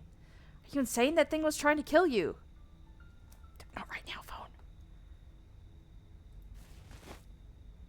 You leap forward, placing your body between Tabitha and the whimpering Reese, his face already trying to stitch itself back together as he writhes on the ground. Blaze, what the hell do you think you're doing? Don't kill him. He's still a person. Person my ass. Did you see his face? Both of you shut up and help me drag him into the safe room. Now. turn to see Dr. Kelly already pulling her son towards the open doorway. Tabitha swings the gun onto her back, huffily jumping in to help Dr. Kelly. It's not long before his regenerating body is sealed away behind the door.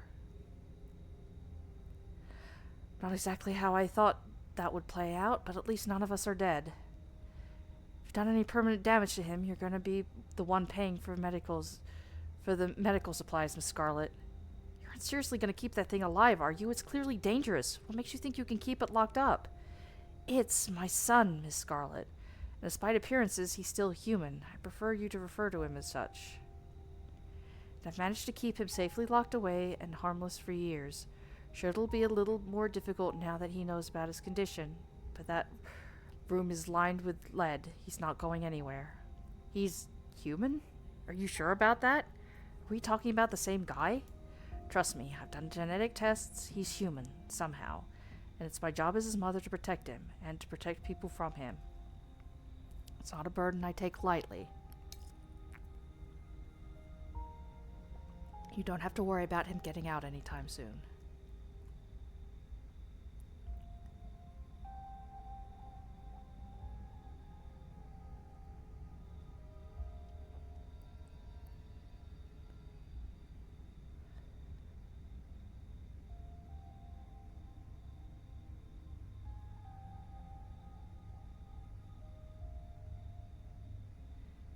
He's not a monster, Tabitha. He deserves to live. Again, are we talking about the same guy? The one with all those teeth? About 12 feet tall? I mean, that is kind of fair. Like, she is not up to date. She does not know what's going on. She is understandably confused. I'll figure something out. Neither one of you needs to be involved in this, so please, just leave. I have a lot of cleaning to do. Your cousin leave the clinic. Dr. Kelly slamming the shotgun blasted door behind you. I more feel bad about her door, to be perfectly honest. Well, I feel bad. No, not just. Well, no, I feel the worst about Reese, honestly. But the door just seems to be the last kick of the teeth or whatever. But then again, how else was she gonna get in? That's pretty fair. The two of you make your way to the bottom of the hill where Tabitha's car is parked, among the sleepy houses of Scarlet Hollow's residential street. She places her gun in the trunk and turns to face you. You're alone right now. Is Stella still missing? I tried calling her a couple of times, but I kept getting her stupid voicemail. Yeah. Shit, let me think. It's a long shot, but there's a place that might be worth checking out. We're going on a hike. Okay. After a bit of a trek, you and Tabitha stop by the edge of a 2-lane road near town limits. There, sitting on a log, staring mournfully out at the asphalt, is Stella. You watch her from the underbrush. She's alive, thank God. She sounds more exasperated than relieved. Oop. Come on. How'd you know she'd be here? It's where her parents died. She ran off after we saw a ghost last night. It just made sense that she'd be here. Let's go talk to her. I don't know, we've got baggage. I'll just make things worse. No, you're right. She's been practically begging for us to be closer than we are. It's time I stopped letting my dead mother dictate who I'm allowed to talk to. Let's do it. The two of you join Stella, perching on the old log on either side of her. Y'all came to find me? You didn't have to go to all that trouble. I was probably going to head home soon.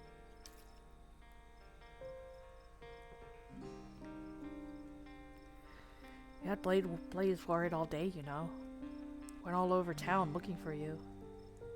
Looks like you got into some trouble, too. Blaze, you're covered in blood. I think a lot of it's paint, actually. But paint? What? It's where your parents died, right? Okay, heads up if you do not want to see a gruesome car crash and the results thereof. When I start talking again, it'll all be over and you'll miss it, okay? So just absolutely look away if you don't want to see it.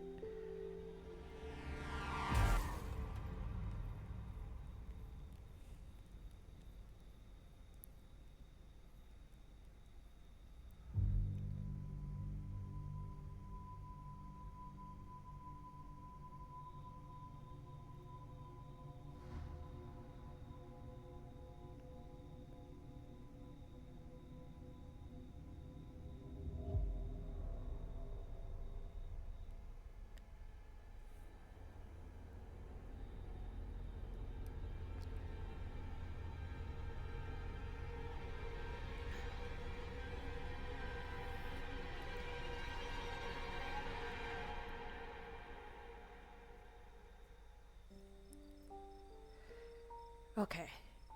You can look back now. It's over. We're good. Have you been sitting here all day? Yeah. Just waiting. Silence falls over the three of you, the wind rustling in the leaves and the sound of night insects carry on around you, muted in the still night. Nothing happened, though. That's probably for the best. Tabby, did I do something wrong after the accident? What? There's whole years of my life that feel like they've just never happened. Like, every time I try and remember them, it's blank. I have all these videos sitting on my channel that I don't even remember filming. It's scary. Did I do something to push you away? No, all you wanted to do was talk to me, but Perlaney wouldn't let me near you. Oh. Tabitha sighs. That's not true. I was an adult when the accident happened. It doesn't matter what Perlaney wanted. I need to stop hiding under my mother's coat every time I make a bad decision. I pushed you away, Stella, and I shouldn't have done that. I'm sorry. Tabby, I missed you. I missed you too.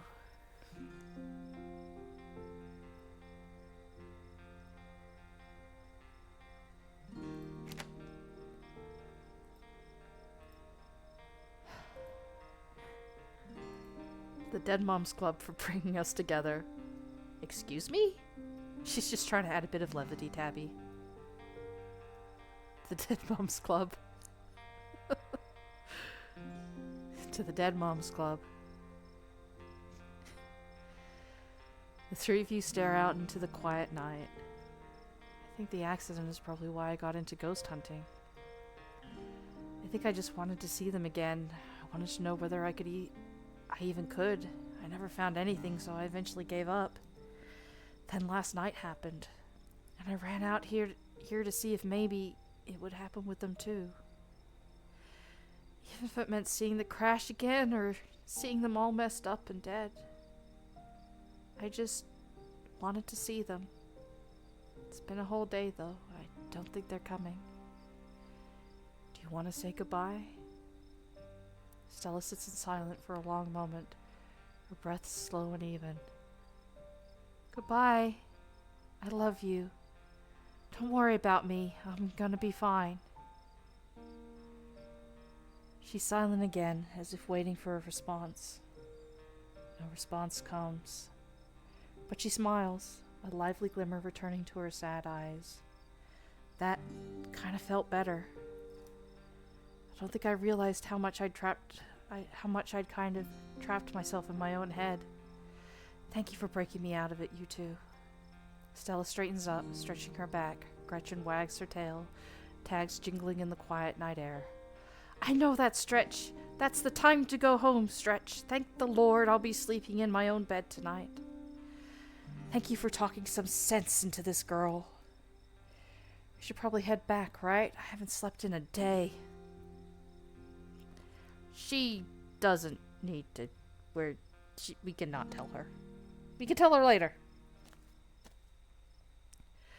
The three of you and Gretchen make your way back through the woods before arriving at Stella's house. This is me. Thanks again, you two.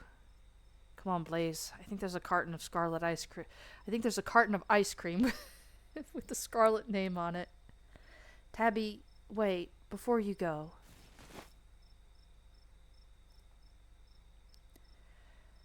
Stella wraps your cousin in a tight hug.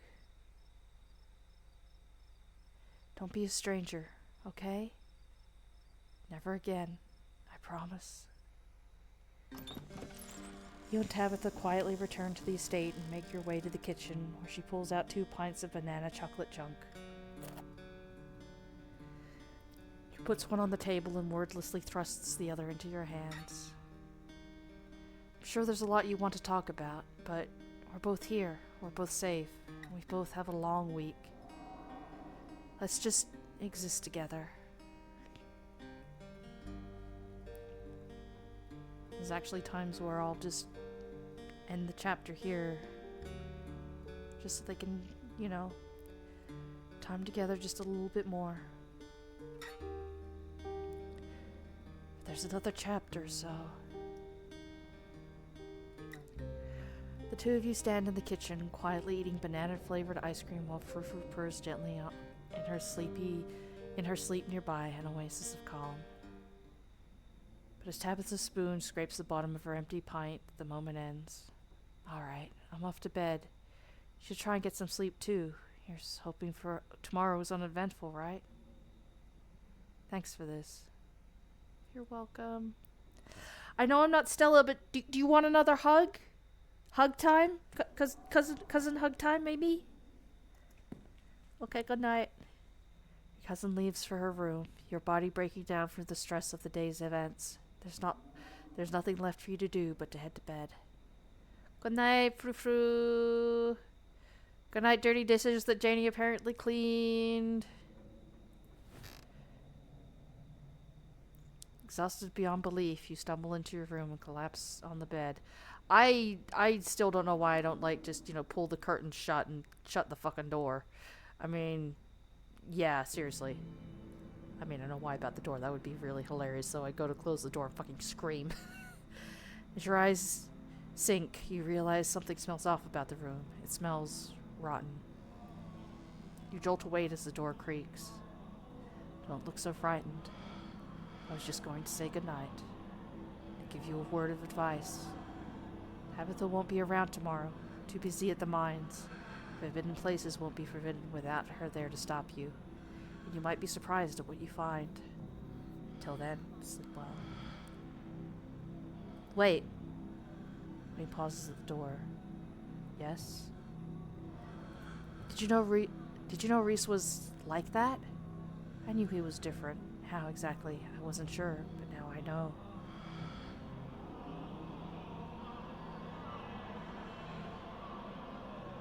I thought you might have done something bad to Stella.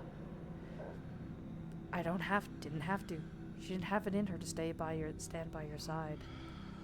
Remember that. She won't be there if you need her.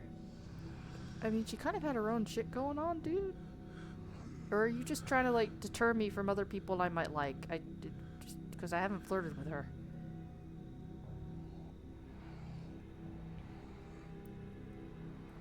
I thought you wanted me to stay at the estate.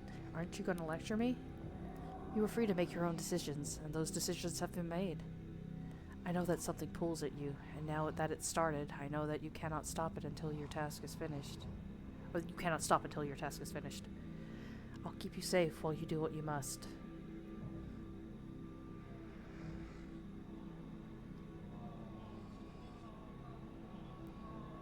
Okay, good talk. Why are you following me around? Why not Stella or Kanika or Sybil? Why not Tabitha? Because you're special. Why am I so special? You simply are.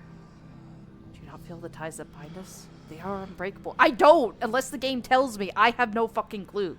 Good night, place. Good night! At least I know where the fuck you are. I guess. Sort of. Not really. The damp smell of the mattress is starting to become almost welcoming. A sign that the now daily horrors of Scarlet Hollow are finally behind you, at least until the sun inevitably rises once again. I'd never want to leave my goddamn bed. You close your eyes, your exhausted body succumbing to sleep almost immediately.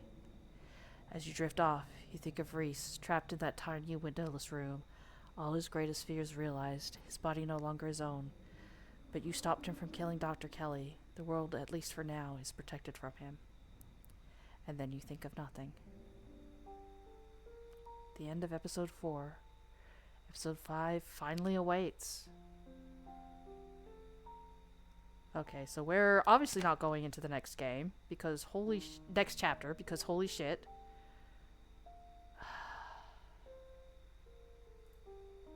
If I have to redo this day, I'm just gonna have to redo the whole day, and that's just how it is. Okay. All right. So that is day 4. Tomorrow, or sometime in the not too near distant future, we're gonna do day 5. I'd like to say tomorrow, but I've seen what happens every time I say tomorrow. But we'll see how it goes. If nothing else, I'll try to at least stream tomorrow. Whether or not we get to more Scarlet Hollow is to be seen. It was kind of a good idea, apparently, to put it off at least a little bit, because every time I've been like having a look at this, it's been like, okay, you close the game, it needs to update, update. So probably some good patch fixes, some balancing, stuff like that, yada yada yada. So yeah, hopefully we'll be good to go into it whenever next we go into it. I am missing Grimshire a bit. I still need to get back to challenge mode, and then there's still, all the other games I've been playing. But either way, thank you so much for stopping by. Thank you for hanging out. Thank you for chatting, lurking, watching the VOD either here or over on YouTube. Yeah. The next chapter is going to be heavy. I'm hopefully prepared to give any content warnings necessary, or to redirect you to their website, because they usually have it on there, all the content warnings, because shit fucking happens. I am not kidding. But yep, I hope you all take care. Have a good one. And I'll catch you next time. Bye. Bye, y'all. Bye.